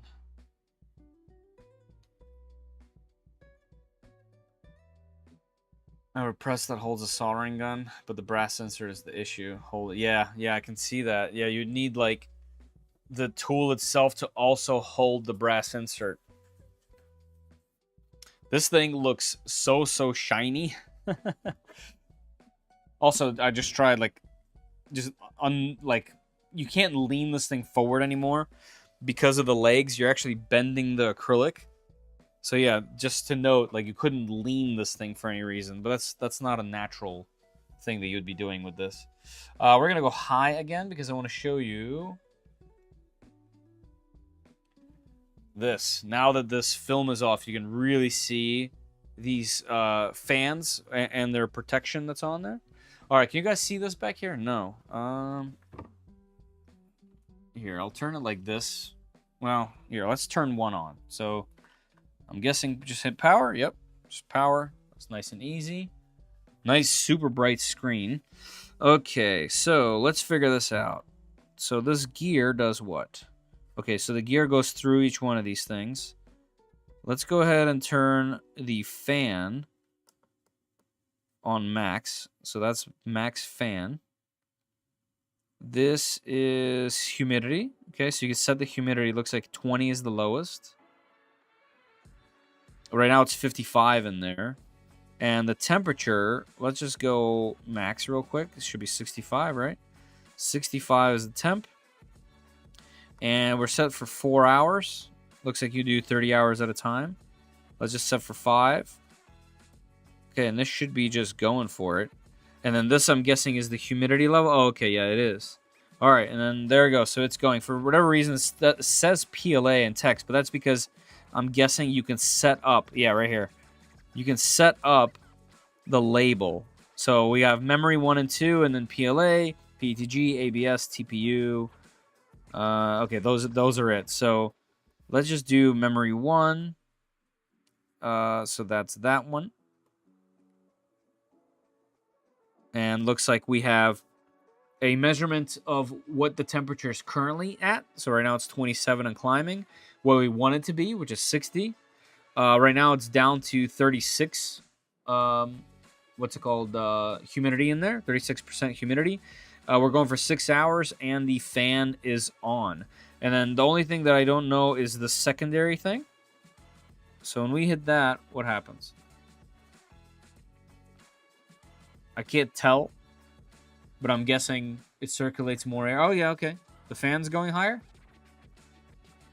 You can, like, feel the fan. I can't hear it, especially not over music. Okay, the fans are significantly more quiet than I thought, but I can definitely see the fans just blowing right there. So they're definitely going for it. I have a little kind of like indentation in my acrylic right there. Let me see if I can push this out. Yeah, interestingly enough, maybe that happened in shipping, but I have a little like crease in on my acrylic on this side. So there's a lip right here. You can kind of hear it. Whereas on this side, it's nice and smooth. So we'll see. Maybe when this thing heats up, I'll be able to just push that out a little bit.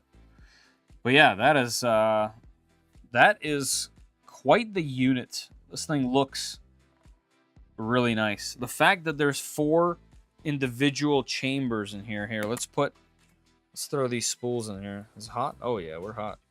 Here, we'll put these spools in here. We'll put the hot one in here since it's on. All right, nice and smooth, nice and smooth, nice and smooth. Cool.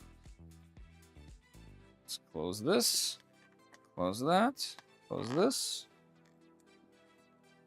There we go. It's locked in place. All right, and then the only other thing that I wanted to show is this. You see how that's up a little bit? Oh, yeah, so that's where the noise is coming from. It's literally this fan blowing. Yeah, there's airflow right here. That's really neat. And if we turn this off, does it fold down?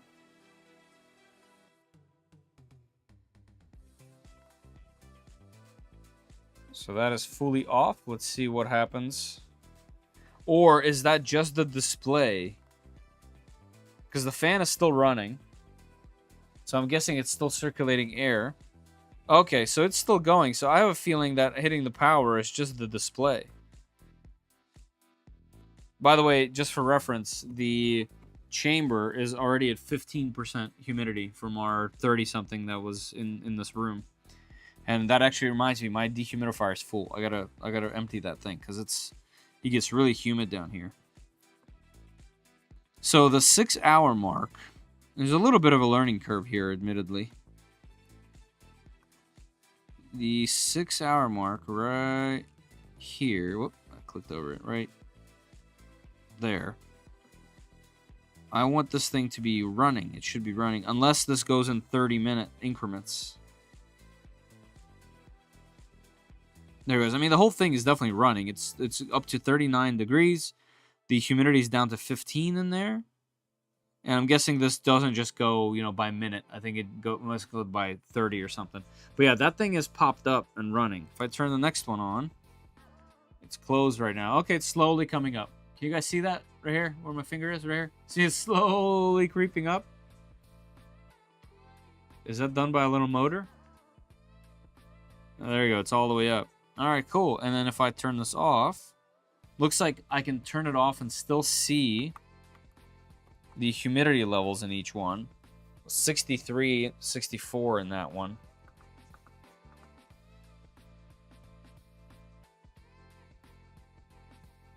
Interesting. So this one came all the way up.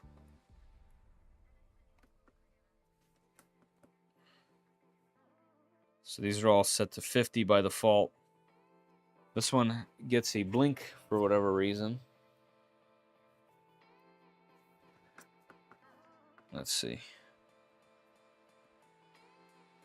Is this an error? Something funky is going on this one. Here, let's see if I have something popped off somewhere. That one is... Which one is this?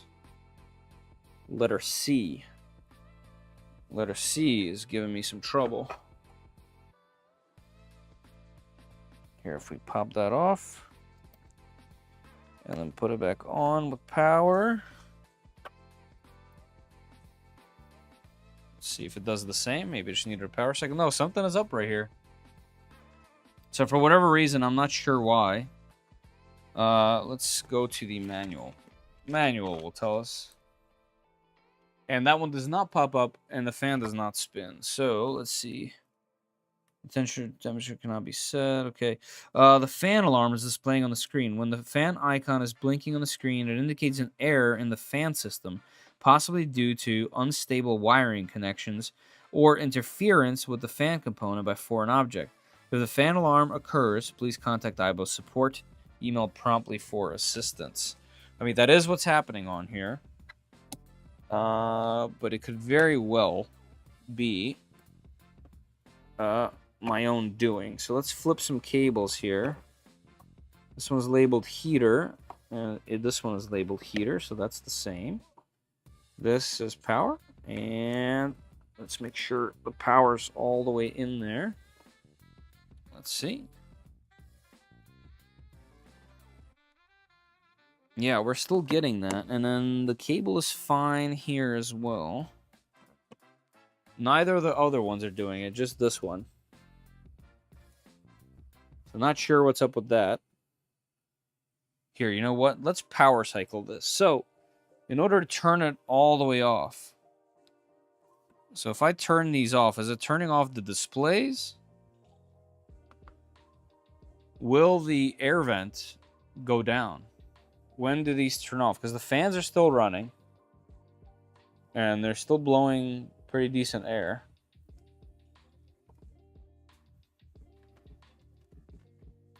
So let's figure that out. Oh, Eibos, I didn't even see you in here. Sorry, I was in there trying to figure out the troubleshoot. Long press. Long press, second stage mode into setting. Did I miss that? Was that from earlier? Was that unrelated?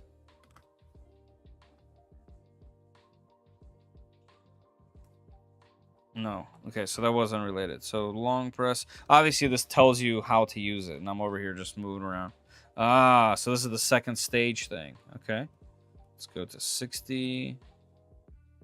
And let's see. And then let's do the fan.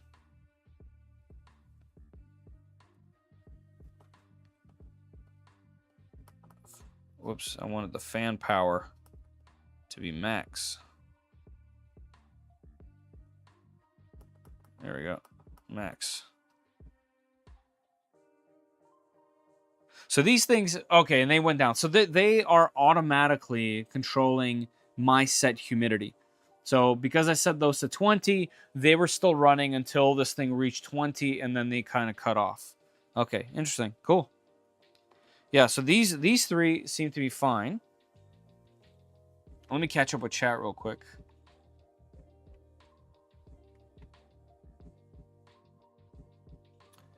Doors are closed 1 minute after power off. Cool. Okay. Thank you for answering these questions.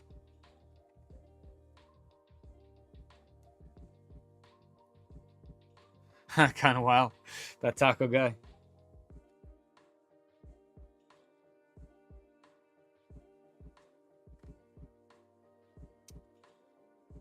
Fan system got something wrong with the third one. Yeah, yep. I'm kind of just digging around, seeing if I could have messed something up. Here, let's turn this off.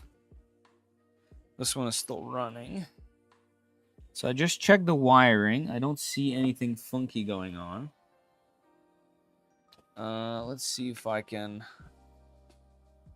spin the blades freely. Okay, the fan itself spins freely. There's nothing like stuck in the blades. And let's see, we might have to do some mild troubleshooting.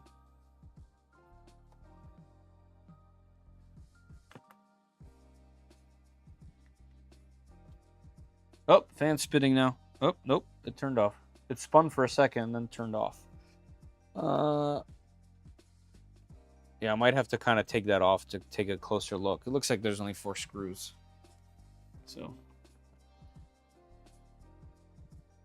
guys, by the way, at 12 o'clock, we do have a giveaway of some filament by Polymaker. So keep that in mind if you guys are going to stick around. Try reboot, of course. Yeah, let's do an unplug of the main power and give it a wait. So far, I'm really impressed by the design. Just the 4 separate chambers is very, very cool. This alone is very impressive.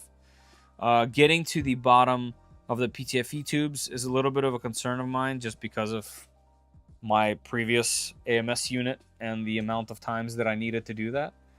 But yeah, I think there's a lot of really cleverly cut acrylic. You guys really took your time with the design here, and it shows. I love that these adjust depending on where you have this thing sitting. For me, it's going to be on the bottom, so they're mostly going to be facing this way. The legs and the wire management is very interesting and unique. All right, let's see. Let's plug this back in. Check the cables one more time. Unplug, plug.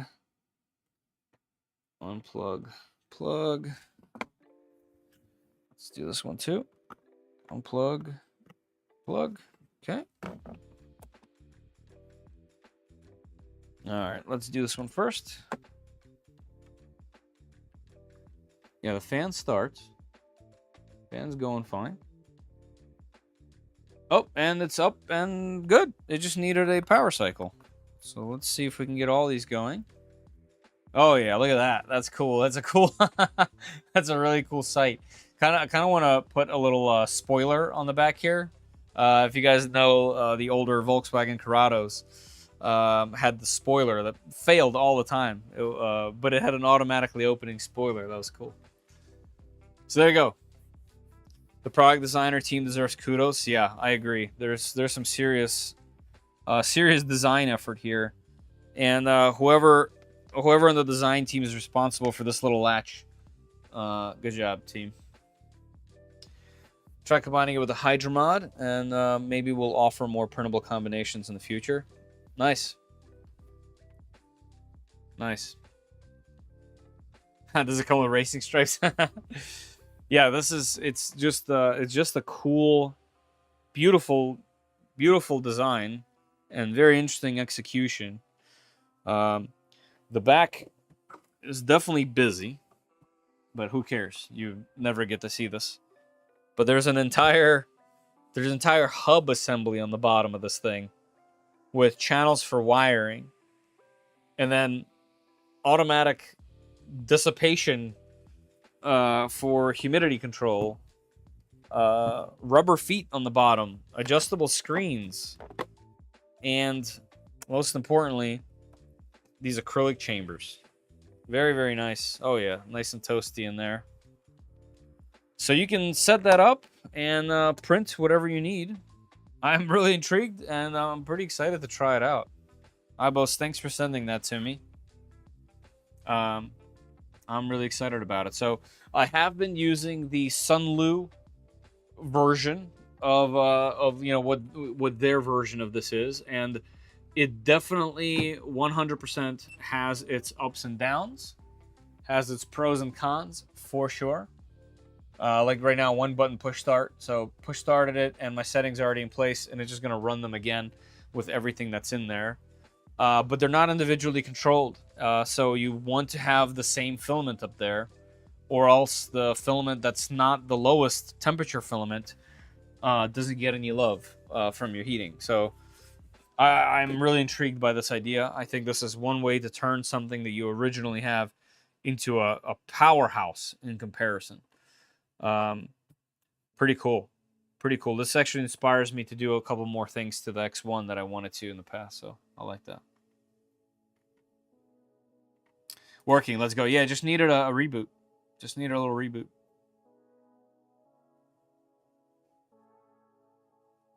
Mine better be as cute as yours. It is. I mean, I don't know about cute, but all right, I get you. Pretty nice kit. Yeah, I agree. I don't see a link for the giveaway. It should be pinned at the top of the chat.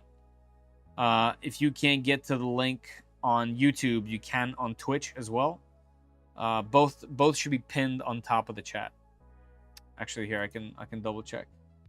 So yes, YouTube has it pinned to the top, and which also has a pin to the top. It should take you to Gleam, .io that looks like this. There's 15 minutes left, and there's 50 in there, so pretty good chance there for somebody winning some filament.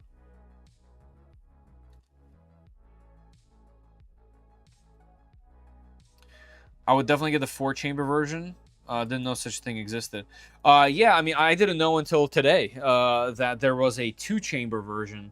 And honestly, if you want to save some money, the 2-chamber version is equally as impressive. For me, for example, my current go-to dryer is the Creality Space Pi, and that has the dual chambers. And I've one side with ABS and one side with PLA. The large double Eibos heater that I have over there has PPS in it, but it's in both.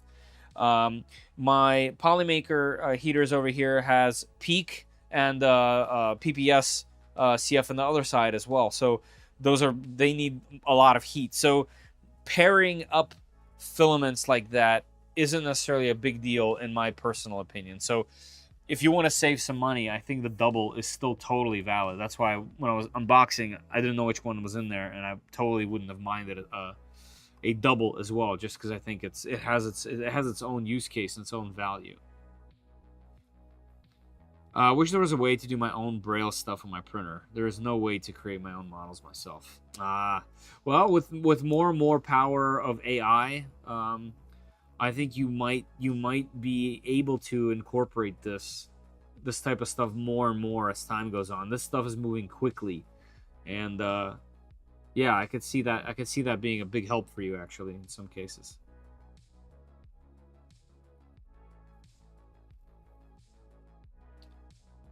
Refresh?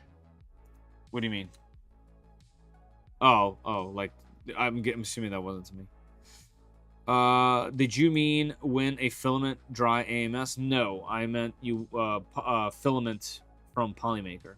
They sponsored my live streams with a filament giveaway at the end of each one. Also, I'm reading out of context. Oh, now I get it. This was a joke from earlier, and I'm taking it very literal. Oh man, been a long day. Man. Yep, it happens. But yeah, I'm pretty excited about this product. Yep, we're heating up nicely in there. So I'm excited to set these up. There's 2 memories, like I said, with regular, with your regular filaments that you might be using already. But it's nice. So let's see how easy that is. So, hey, Eibos, since you're in here, I do have a question. I guess I could read this in the manual. But clicking these things one time, what is this setting? Is this just a sleep mode? Is this all still on, but just monitoring the humidity inside? Actually, you know what? Instead of me bothering you, let me just see what that says here. Let's see. Data sheets. M2 specifically goes to 65. Okay, good to know. Drying settings, mode settings. When -- displayed at humidity level, drying mode only, this device shuts down automatically after drying is complete. Okay. When humidity value is displayed, humidity mode on after drying process is finished. Okay, the device activates drying automatically when ambient humidity exceeds the humidity value preceded and stops 1 hour after the target humidity is reached. Oh, interesting. Okay, so basically, once you set it up this way, once it gets to whatever settings that you had it, after 1 hour, this will turn off. Kind of like a sleep mode. This is humidity mode. Okay. All right, and let's see what the second stage drying mode is. The 2-stage heating allows for optimized drying and printing. Use the first stage to thoroughly dry the filament. Then, during the second stage, maintain a slightly lower temperature to support stable filament feeding and printing performance. Ah, now I get it. Interesting. So you're also trying to save the mechanisms that are in here that have grease, so on and so forth. Plus the little chamber additions that you add, I'm assuming help a little bit with that. Interesting. Okay.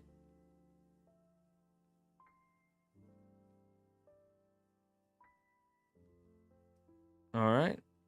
When desired parameter blinks, use the up and down arrow keys to adjust. To exit the settings menu, either press and hold the stage 2 button or wait 5 seconds without input.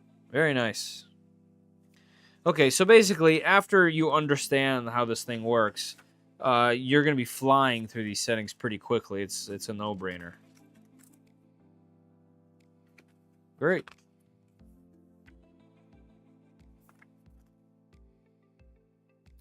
Why is 65C the highest temperature?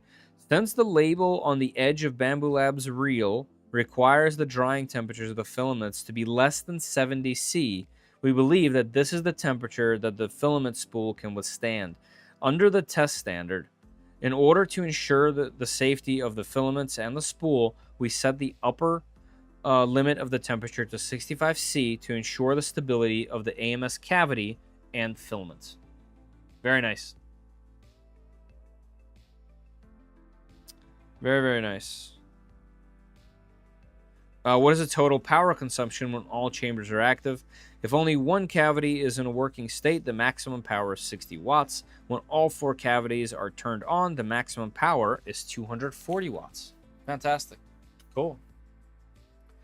In humidity mode, unit will use set humidity value as the working basis. Yep. Awesome. Nice. All the watts. All the watts belong to me.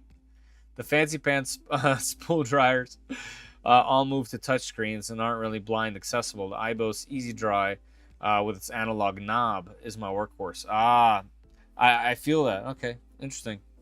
Yeah, touchscreen, I bet, kind of, well, not bet, it's obvious. Touchscreen kind of completely removes that for you. Huh.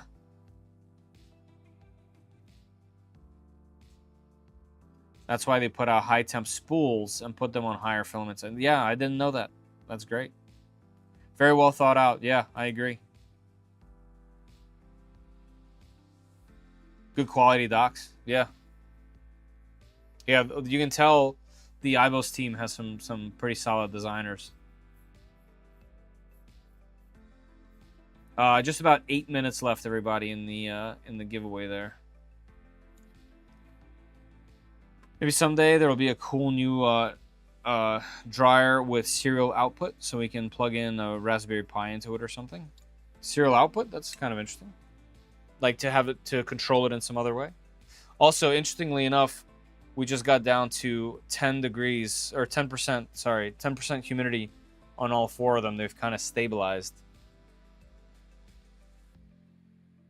Not that there's any filament in there. Do I have any?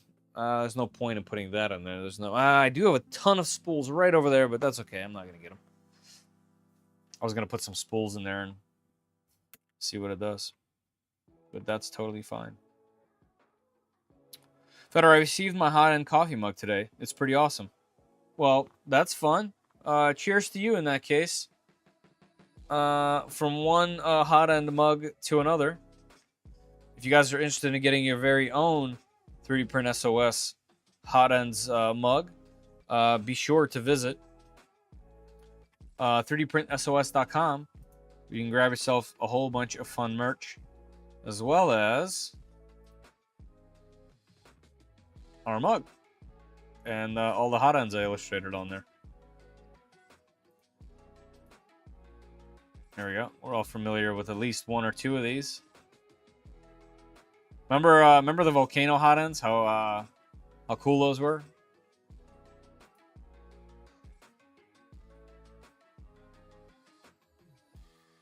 So yeah, pretty cool. That's 3dprintsos.com. Thank you, Tim. I'm glad you enjoyed it, and thank you for obviously ordering and supporting the channel. Let's see what Snapmaker's at already. 8.7. Man, they are just crushing the game. If you guys recall, Bambu Lab didn't even make this amount of money in their entire campaign, and they are at 8.7 in 1 day. Here, if I duplicate this, and we go to Wow, Bamboo Lab.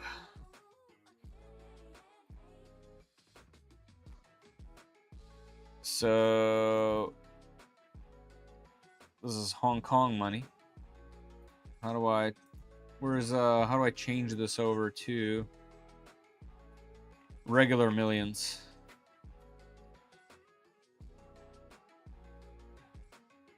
Will it, why is it in, okay, fine. Let's see. How much is in USD? Great.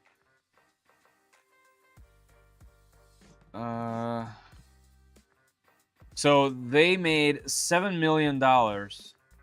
They made $7 million from their X1, the original, the thing that made Bamboo who they are and what it is, and here's the AMS that we're still using and modifying. So they made $7 million, and this was a monster of a success. And here you have Snapmaker, that's at 8.7 in one day. We did a time lapse, which you can see on our promotional video, where we put some water droplets on the filament. After about 30 minutes, those droplets disappeared. Yeah, I mean, if you guys have vents like this, especially the fact they're automated, the vents like that, and it's circling air around, of course, it would get rid of that. That's pretty great. Yeah, the Snapmaker one is hot. Yeah, for sure. Fetter, mug idea. Update the mug so that the hot end sock show up when the mug is hot. Nice. I could try that. So is this a dryer only? Yeah, so the thing that we're talking... Oh, what do you mean? The U1? No. So this thing that we did today, the Series X Tetras by Eibos, this is a dryer that you add on top of your existing AMS unit. And now you can dry individual filaments in individual chambers. There's 4 of them. And most importantly, you can dry while printing, which is a pretty big deal, especially if you're using filaments that require drying or take on a lot of moisture. It's fantastic in that case. So that's what this product was. And then just now we were looking at the Snapmaker U1 Kickstarter campaign, which is raising an extreme amount of money. So clearly people are very interested in out-of-the-box tool changers.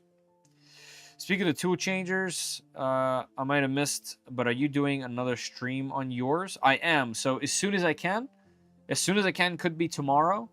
But yeah, I need to troubleshoot it. I still haven't been able to get it to dock. I think what I need to do is add a second tool head, and we're probably going to do that in the next one. I just need to wire it up. It is a different version, unfortunately, of what's called tool head board on there, so we have to check all the connections on there and set them up. But then after that, hopefully it'll be docking. We'll figure that out. Kind of sad the U1 only gets up to 300 Seaver nozzle top. I too was not impressed. What's the opposite of impressed? Not bummed, because it's the machine is incredible enough. But yeah, it makes sense. It makes sense that this type of machine. I mean, look at it. Like, even just the look of it, the presentation, to me doesn't necessarily say engineering grade, and that's totally okay. Like, I think they'll make like a darker version or something like that for like a pro. And I also have a feeling they might do upgrades, because Snapmaker does that a lot. They have usually all of their designs are really modular. So, Filter, hit the like button. Thank you, I appreciate that. Yes, please. Yes, but as long as everyone comments on the nozzle bed temp, then you see the movement. Yeah, that's true. They could. Can it be used without an AMS? No. So this particular Eibos system is just meant for an attachment on top of your AMS. It is not a standalone unit. Not saying that something that they can't do is, add a base for the bottom. I mean, technically, you could even 3D print that probably. But yeah. Yeah, this is just for the AMS. Blind gray.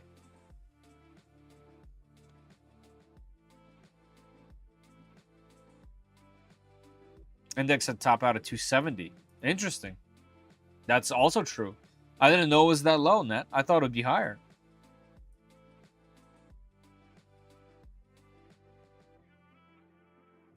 Yeah, some of the screws, I had a couple screws strip on me a little bit, and it wasn't like the screws themselves, it was their heads. just stripping under the pressure. But they give you a ton of them. Like there's way more of them available, so that wasn't really an issue.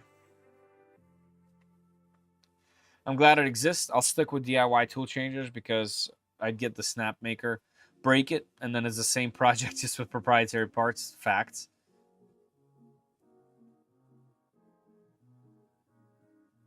If it's clipper, can you make it go higher than 30C? Yes, you can. You can. The problem is which thermistor they used. It's all about the thermistor. Most thermistors can handle up to 300. Some can go a little bit more, but not much. They lose their accuracy. And there's even more to this, too. The sock can only withstand up to 300C as well in most cases. Even machines that go up higher than 300 actually could have some issues with that. So why did that suddenly...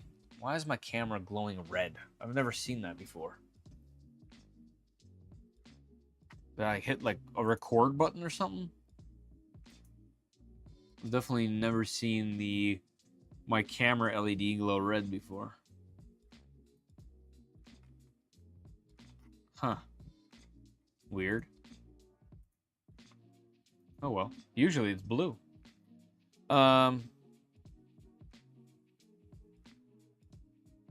Shooting for 300. Haven't seen anything since they started. Yeah, I mean they still, from what I understand, there's still some time before that's out as well. So X1C is a resistor mod's a bad idea. Well, it depends. It depends. I want to do that myself, so I will find that out.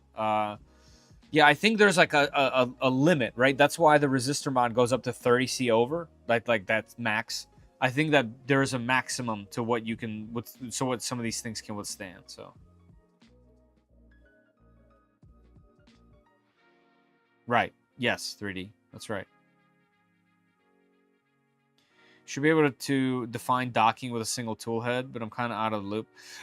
Yeah, Joe Russ, that was what I wanted to do, just have it working and docking with the single. But every time I get it close to the docking position and do the test to have it undock and pull away, it tells me it says like I'm too far away or something like that, even though the measurements are exact. Sometimes I even moved it a little bit closer and it still didn't work. So I just need like a troubleshooting session. So maybe that's something that we'll do tomorrow. And I'm like not super well versed in any of these things. I'm doing a lot of guessing. But I'm guessing if you were building one yourself, you would be in the same shoes as me too. So hopefully it helps somebody, especially if we can crack it, right? If we can get it working. I read online that the X1E can go to 300C plus, right? But I think it uses different hardware. An X1C and X1E have the same hardware? I don't know. See, now we're going into different things. I'm not sure. But I just know that most thermistors and most silicone socks can stay okay at around 300. But you can do some simple mods and have it go higher.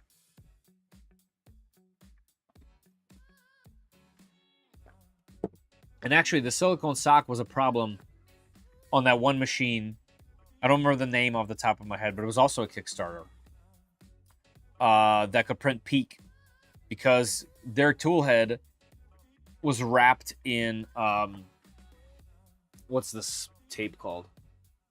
Kapton tape. But the Kapton tape can't go to 400. It can only go to like 3 something. So even though it didn't have a silicone sock, even the tape that was holding the thermistor on would have trouble at that type of at that heat.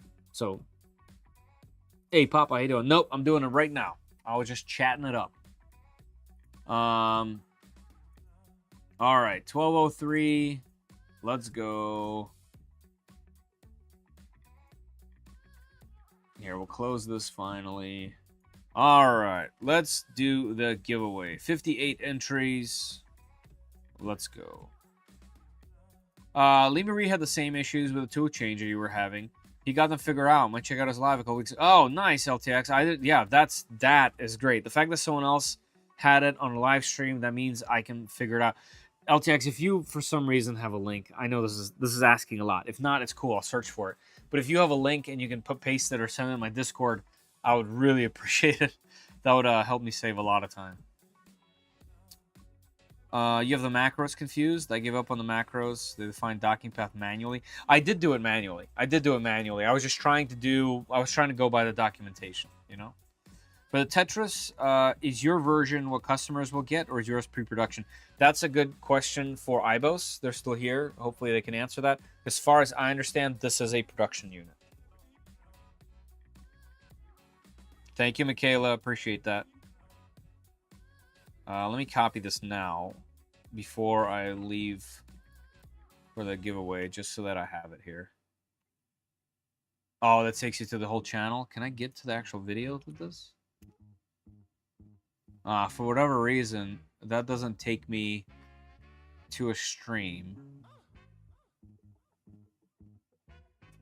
I'll try again with that link later. For whatever reason, pasting it here doesn't seem to do it. It's just weird.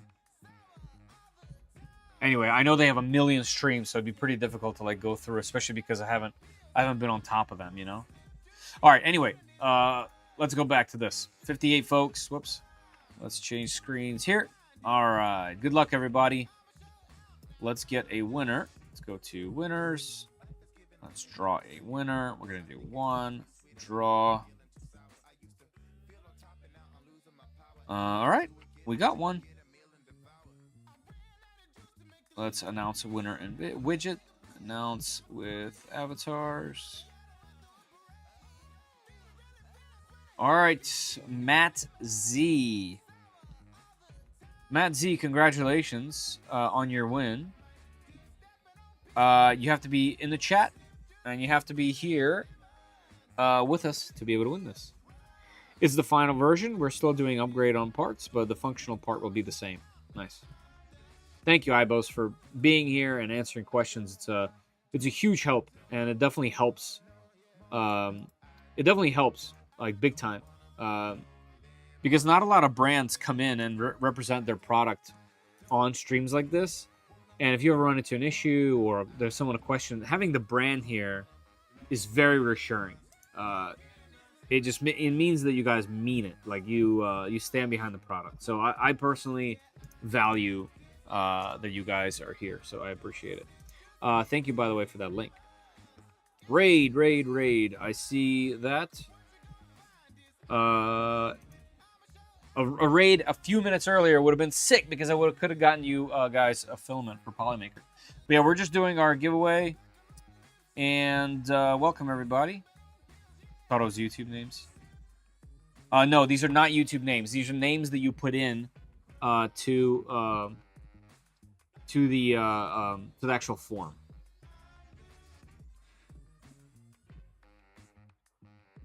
Thank you, Michaela. Yeah, I appreciate that. I think I got it. All right, so is Matt Z in the chat? GTR Dad, you think that's you? Okay, so here's how we do this, because I can't see the names, right? Give me the 3 last letters in your email, obviously not .com, of the actual email.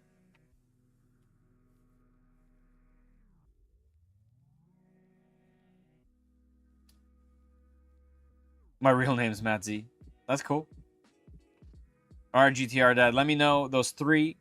We'll confirm. Yep, that's you. Okay. Congratulations, GTR Dad, on your winning the Polymaker giveaway at these streams. So here's what you need to do. Please shoot me an email at fedor@3dprintsos.com.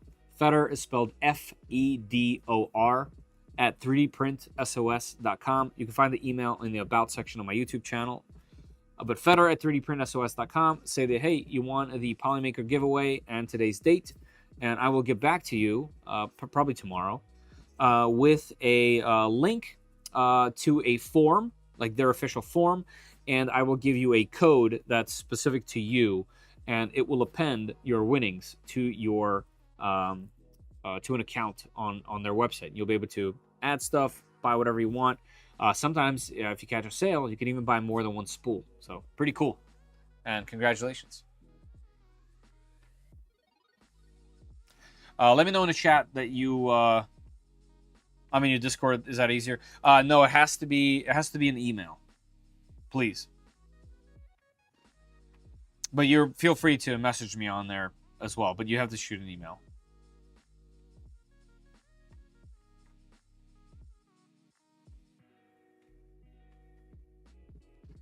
Cool.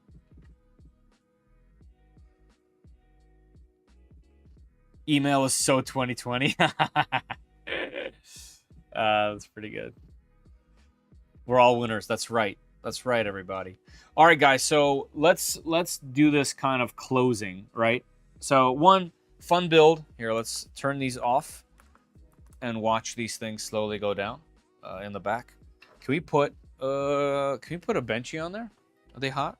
No. I'm gonna put a benchy on there so you guys can see them come on down. I think that'll be fun. Here, let's put this over here. Eibos probably doesn't want you doing this, so do that at your own risk. But yeah, while we have Eibos here, and we have a few more minutes before I close it out, do you guys have any questions either for me or for Eibos about this unit, about what it was like to put together, anything like that? Obviously, I'll be hooking this up to my X1C or the H2D. I haven't decided yet, but I do have to move some things around to get it in place. But my goal is to compare this to the other solutions out there and give it a proper testing and see what it's all about. So you have to contact better via landline. That's good. Is the Volkswagen spoiler going to work? Yep. Oh, I missed it. I missed it, but they went down. So cool. There you go. So you can have little attachments on there for your pieces of flair.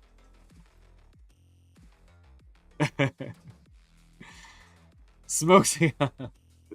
Nice. Serial or USB ports on dryers, please. So basically, you're looking for external control to it. Benchies went down, yeah. HTPLA would work? They would. I'd like to know why they made the design choice not to round the top like the original AMS. Whoops. Well, reprinted, I can't touch exactly on that, like for the front, for example. But it looks like they use a lot of acrylic, cut acrylic. Like this is actually not a single piece. This is a curved piece around and then a flat piece glued on top.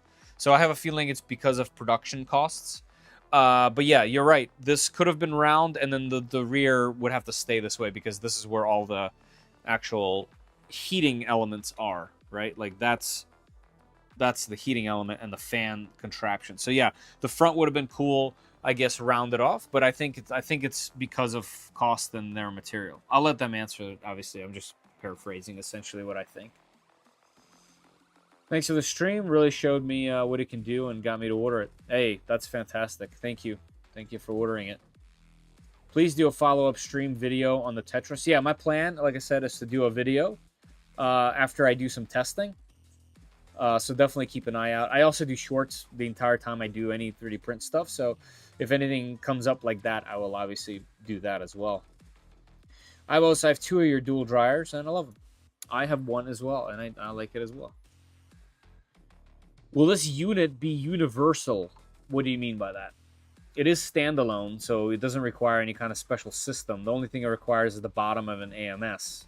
So if you mean, like, can you put this on other units? No, this one is definitely only for the AMS, but maybe they'll make versions for other ones. I'm assuming that's what you mean. Yep, a way to read the info and control without touchscreen. Right. Well, there's no touchscreen. There are physical buttons on this one. I'd have to guess cost. Yeah, me too. I prefer courier pigeons for communications.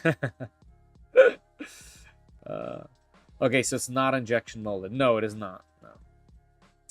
No. Will the Eibos maybe update the cables to have 90-degree connectors in the back? Oh, like here? Well, then opening them wouldn't be a thing. You couldn't put 90-degree connectors here. Because if you did that and you were to open it, the 90 degrees would push the wiring on the inside. So you couldn't do that. But yeah, I see what you mean. There are a lot of cables back there. It is busy back there. That's for sure.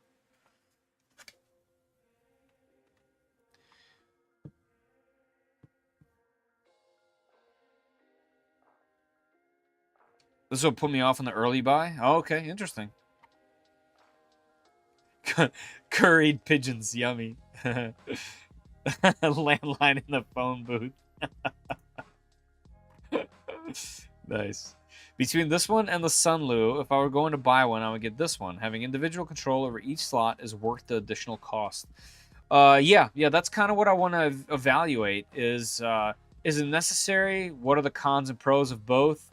Why would you want the one over the other? Is there even a benefit, or is there a definitive answer? I don't know, but having both of them is cool. I'm definitely excited to check them both out at the same time like that. Tribal drums. Oh, that's funny. Hey, Maker Viking, how you doing?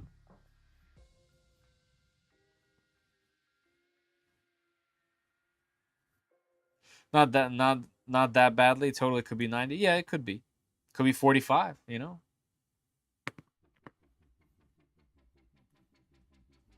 I typically run more than one filament type in my AMS units. I do too. In fact, in mine right now, like I said, the other one half is PETG, the other half is PLA. So I do as well. Which whiskey tonight? Wife and I had Clyde Masonite. I have a 10-year Basil Hayden. I'm finishing it up. I have probably another finger or two left. But yeah, that was a gift for my birthday last year, and yeah, I haven't finished it yet. But yeah, cheers.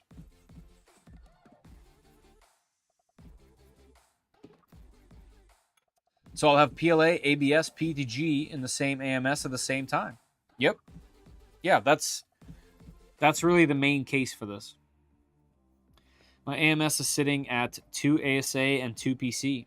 Yeah, see, so with this, Taco, you could get the dual chamber one. Save yourself some money, and you're not going to be missing out on too much because you'll still have 2 chambers to control. I actually really like the fact that that even exists. Doing well. Been working all night on the Tinker Atlas. How are you doing? By the way, guys, check out tinkeratlas.com. Right? Is it .com? tinkeratlas.com. Yes. So this is a platform that Maker Viking has been working on. And our last stream, he kind of introduced it to us. Oh, look at that. Now there is a notification and offline access. Neat. That's cool. So yeah, it's a community where you can talk about your projects, your individual 3D printers. Obviously, you have to sign in for that. You get kind of achievements, which I haven't even seen yet. You can also see a directory of makers and where they are. See if you're next to other people, connect with like-minded people. Who's this guy? What's going on here? Yeah, so a lot of fun actually. Hey, look at that! Our very own Zoomy is here as well. Cool. Yeah, Shrimp Father. Look at that. Hey, we got all kinds of decent humans in here, huh? Lindell. Cool. Fun. So yeah, check this out. It's a pretty interesting idea. I definitely like this whole thing. I'm just on Google Chrome on this part, and I usually have everything signed in through Safari, so I'm not even signed in on here. But definitely cool.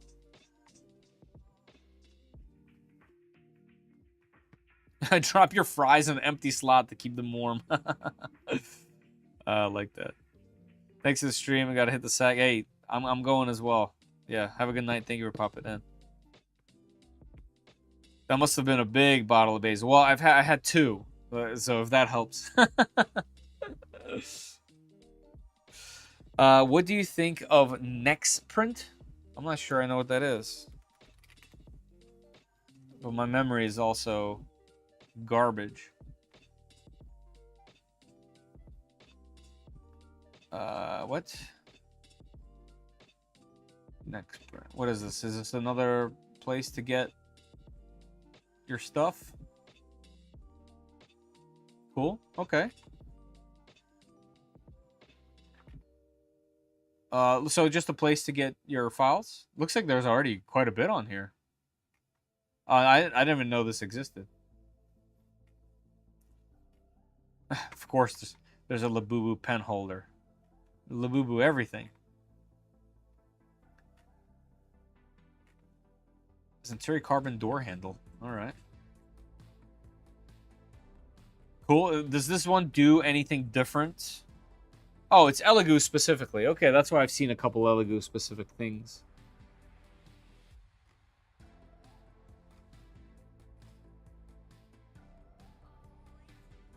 A lot of choices for us out there. A lot of choices for us out there. So next print is Elegoo's. Huh? Okay. Welcome to next print. Upload your original designs, explore vast. Do they let you connect? Does anyone know? Do they let you connect other platforms and upload everything? Or is this going to be one of those other episodes where you have to ditch everything and do this separately? But that's cool. It looks nice. Thanks for talking about it. Yeah, absolutely. For sure.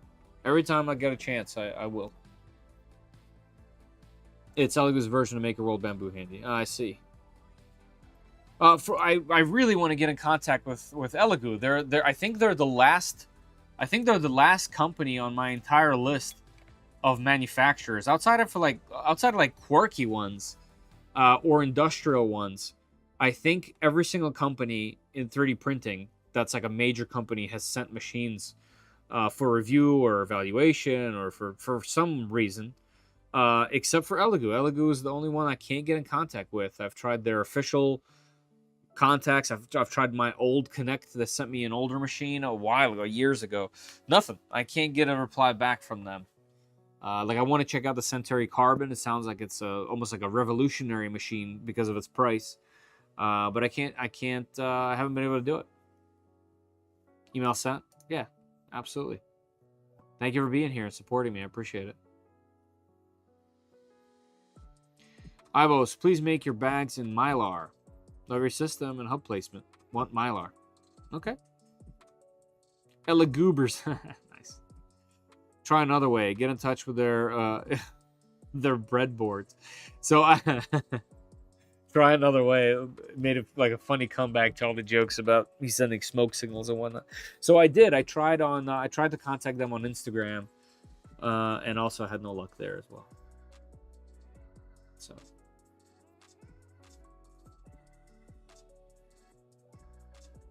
I would just send you mine, for review. I'd send it back, and then we can talk about that, make that work. Anyway, huge thank you to a couple of people.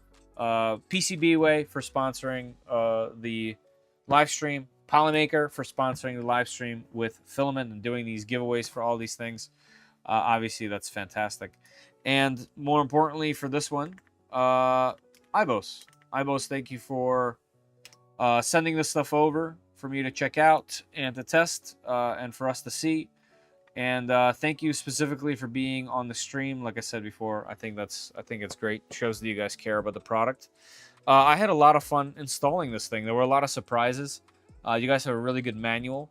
I'm really interested in checking this thing out a little bit further. Hopefully I answered everybody's questions. There are some interesting quirks with just the way that this is because of the wire management and how you have to figure out how to connect the back of these machines to the front over there and having all this on the bottom. Some people have mentioned that they have like stacking systems for their AMSs. Obviously, that's not going to function in the same way. But one way you guys, Eibos, can go around that is by introducing some of your own way or your own designs for a stackable solution or a rack solution for AMS units with these Eibos systems installed. I think that would be cool, like a rack system for two of these things and maybe show one with the 4 and one with the dual. I think that's something you guys are obviously very design savvy. So I have a feeling that you guys can really answer that question specifically at some point. But yeah, I'm looking forward to checking this thing out further for sure. Who else? Thank you to all you guys. Talk to Uncle Jesse. Maybe he can hook you up. That's true. I can message Uncle Jesse. I haven't talked to him in a while. But technically, I could send him a message. He has a cool name, by the way.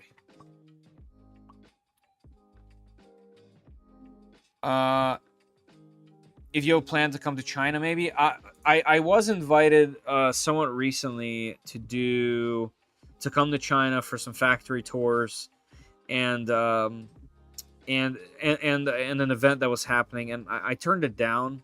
I turned it down because I don't like, you know, I'm kind of like a hobbyist on the channel. I'm not necessarily like a professional. I have another job. This is a hobby of mine that I want to kind of stay on the hobbyist level. Obviously, I'm still doing YouTube and all that stuff. And when I make videos, I try to keep them as professional as possible.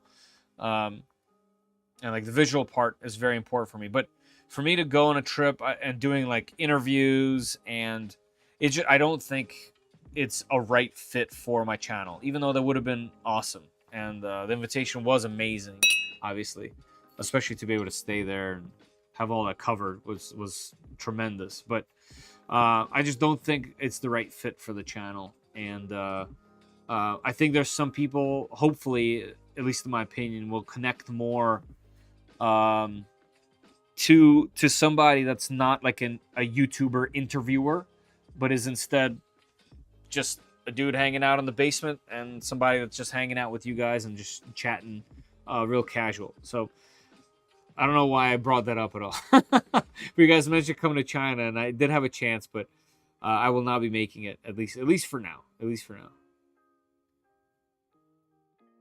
But I'd love to meet you guys at some point. Maybe a 3D Printopia.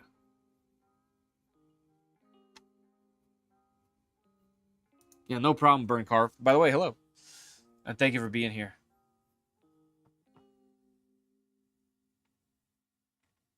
No, Quinn, not this time. We're already in contact with some shelf designers. Well, there you go. See, you guys are already on top of the game. We're working on it already. Cool. Yeah, that's great. That's great.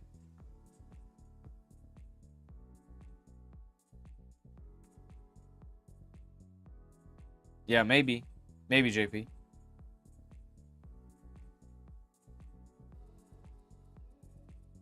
Yeah. Yep. Awesome. Hey, Pezliz, how you doing? Pezliz brought the boys to the yard. Well, as long as you come, then, you know, that's all we need. That's the only boy we need at the yard, you know, Kev? How you guys doing? How you guys doing? You guys always come in there when I'm, like, saying bye. Well, not always, but a lot. Want to get as good as B Cuddy with open source models? Yeah. Yeah, the dude's real good.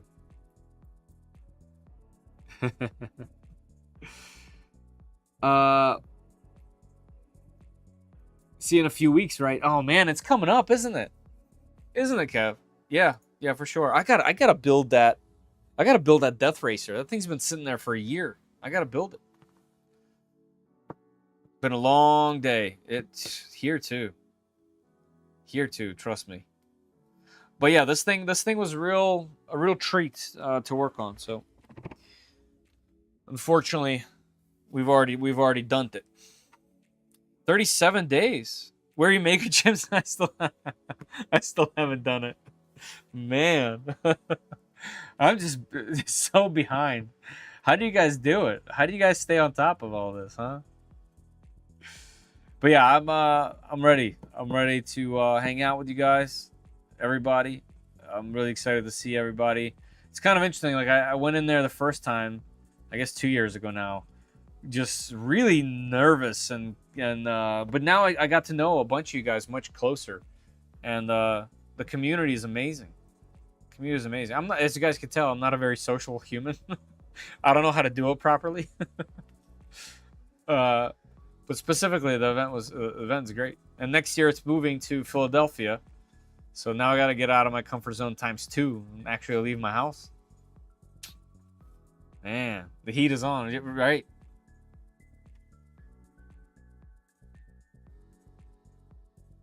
Kevin made you less nervous. He did.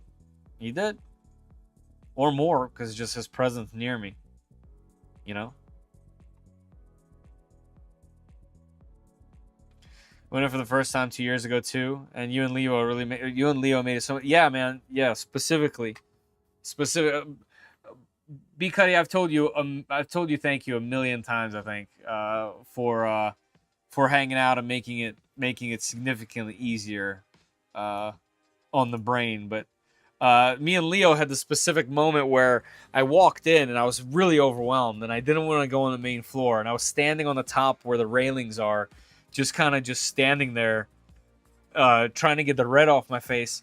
And I looked to the left and Leo's doing literally the same thing. So I started talking to him, and then we went down there, and I think we met up with you, Brian. And that was a cool moment. That really like set the whole mood for the whole event, and I definitely had a lot more fun from that moment. So thank you, B Cuddy. I appreciate it, man. And we had fun last year too, hanging out. So hopefully we'll do that again. Only some people bite, right? See, yeah, that's facts.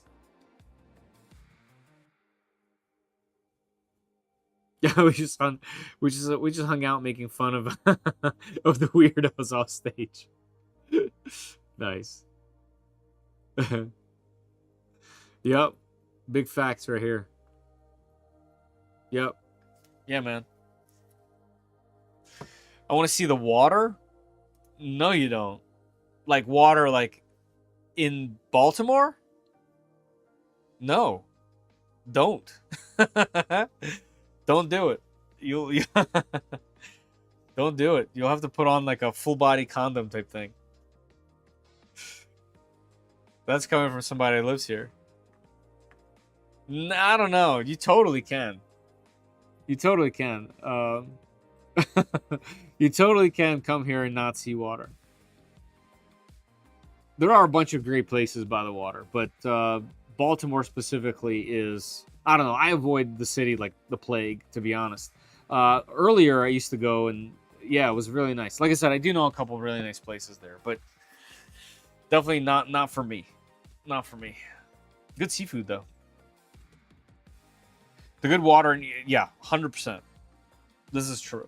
This is true. But definitely not here. Yep. Yep. There's a lighthouse near Aberdeen. I'm sure. I'm sure there is. I'm sure there is, Liz. I'm sure there is. Listen, I'm not trying to talk crap about my state or the towns where I live, but maybe I am.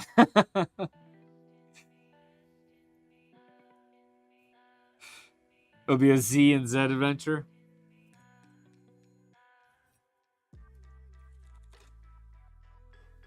Don't you keep having boats blow up and sink in that water? Yeah.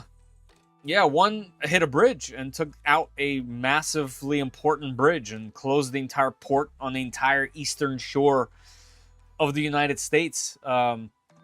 Yeah, we had a bunch of things like that happen. And yeah, recently, a couple days ago, there was an explosion on a vessel. The water is known, in Baltimore at least, the water in Baltimore is known kind of famously for not being the cleanest water ever in the harbor. And there's been lots of movements and attempts to clean the harbor water. And there's even events where you go and swim at the harbor, like recently. But every time I watch one of those events where people go to swim in the harbor, I like quiver a little bit, because I've been in the harbor so many times. I've been in and around it. There's different places that touch the harbor. Some are just beautiful, literally beautiful, especially at nighttime. But there's also some that you're like, nope, I wouldn't touch the sludge. What's in the water? Lots of things. And there's plenty, shark. There's plenty of places around Baltimore on the shore that have amazing water. But they're not necessarily beautiful. Like I've been here been in Maryland since about 7. My dad has always had some level of boat when they were small, they were big, whatever. So we've always been on, to and from water, fishing, all kinds of stuff. And so there's a lot of beautiful parts that you can go, but they're not they're different. It's like a small town vibe in those places. You know, they're not like a big place with bars and restaurants and things like that. They're like really country style things, if that makes any sense. Hey, if they can clean up the Chicago River, they can fix your water. Yeah, that's true. But river and massive inlet, I guess, is a little bit more difficult. Maybe, I don't know.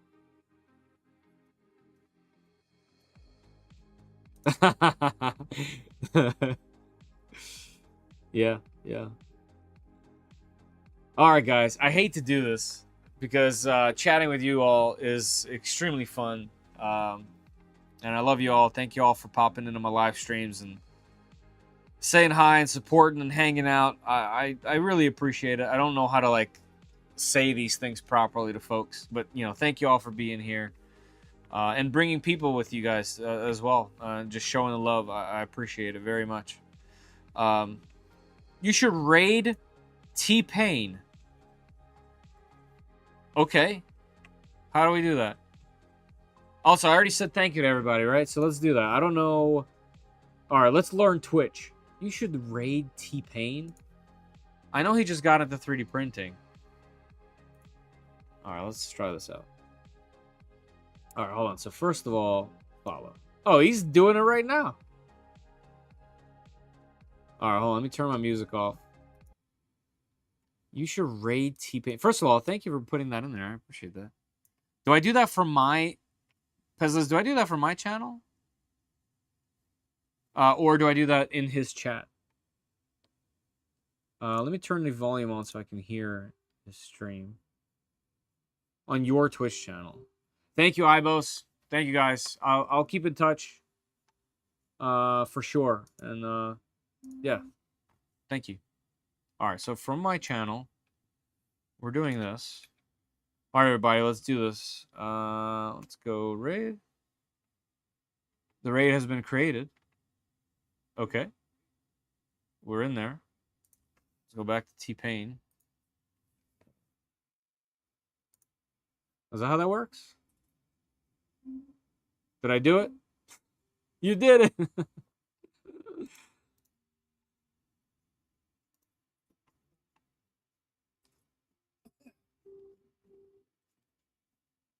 How does this work? Did I do it? Did I do it though? Hold on. You got it. We'll read it. We'll raid over in a minute. Okay, I see. I see. Fixed, yeah.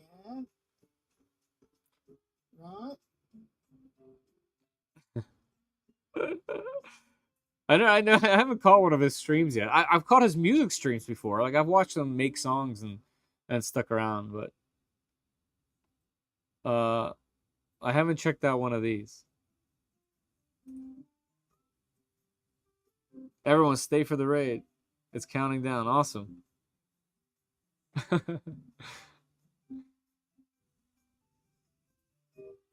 Does he have like effects and all that stuff set up too? You did it. Yay.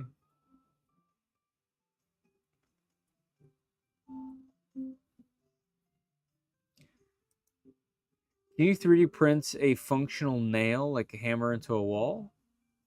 Yeah, you can. Look at that. With a party of 17 we're rating. T-Pain, 17 more people. What up? You're very welcome, T-Pain. Oh, you guys. Oh, he knows you guys by name? You know what I'm saying? We ain't doing nothing important. Dang.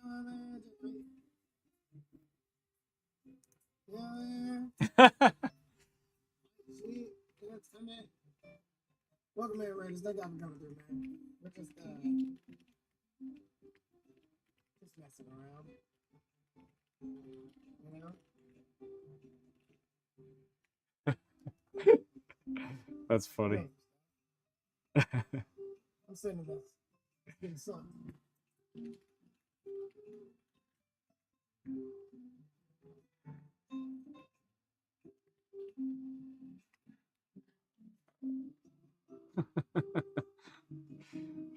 Kevin, does he know that you made a poop? Well, do they know that you made a poop conveyor? Oh my god. Well, he has a bamboo H2D. It looks like JP. Oh, that's fun. All right, guys, I'm gonna stay in there for a few more minutes, but over on my stream. Thank you, everybody, as always, and have a great night. I appreciate you all. See you later, everybody.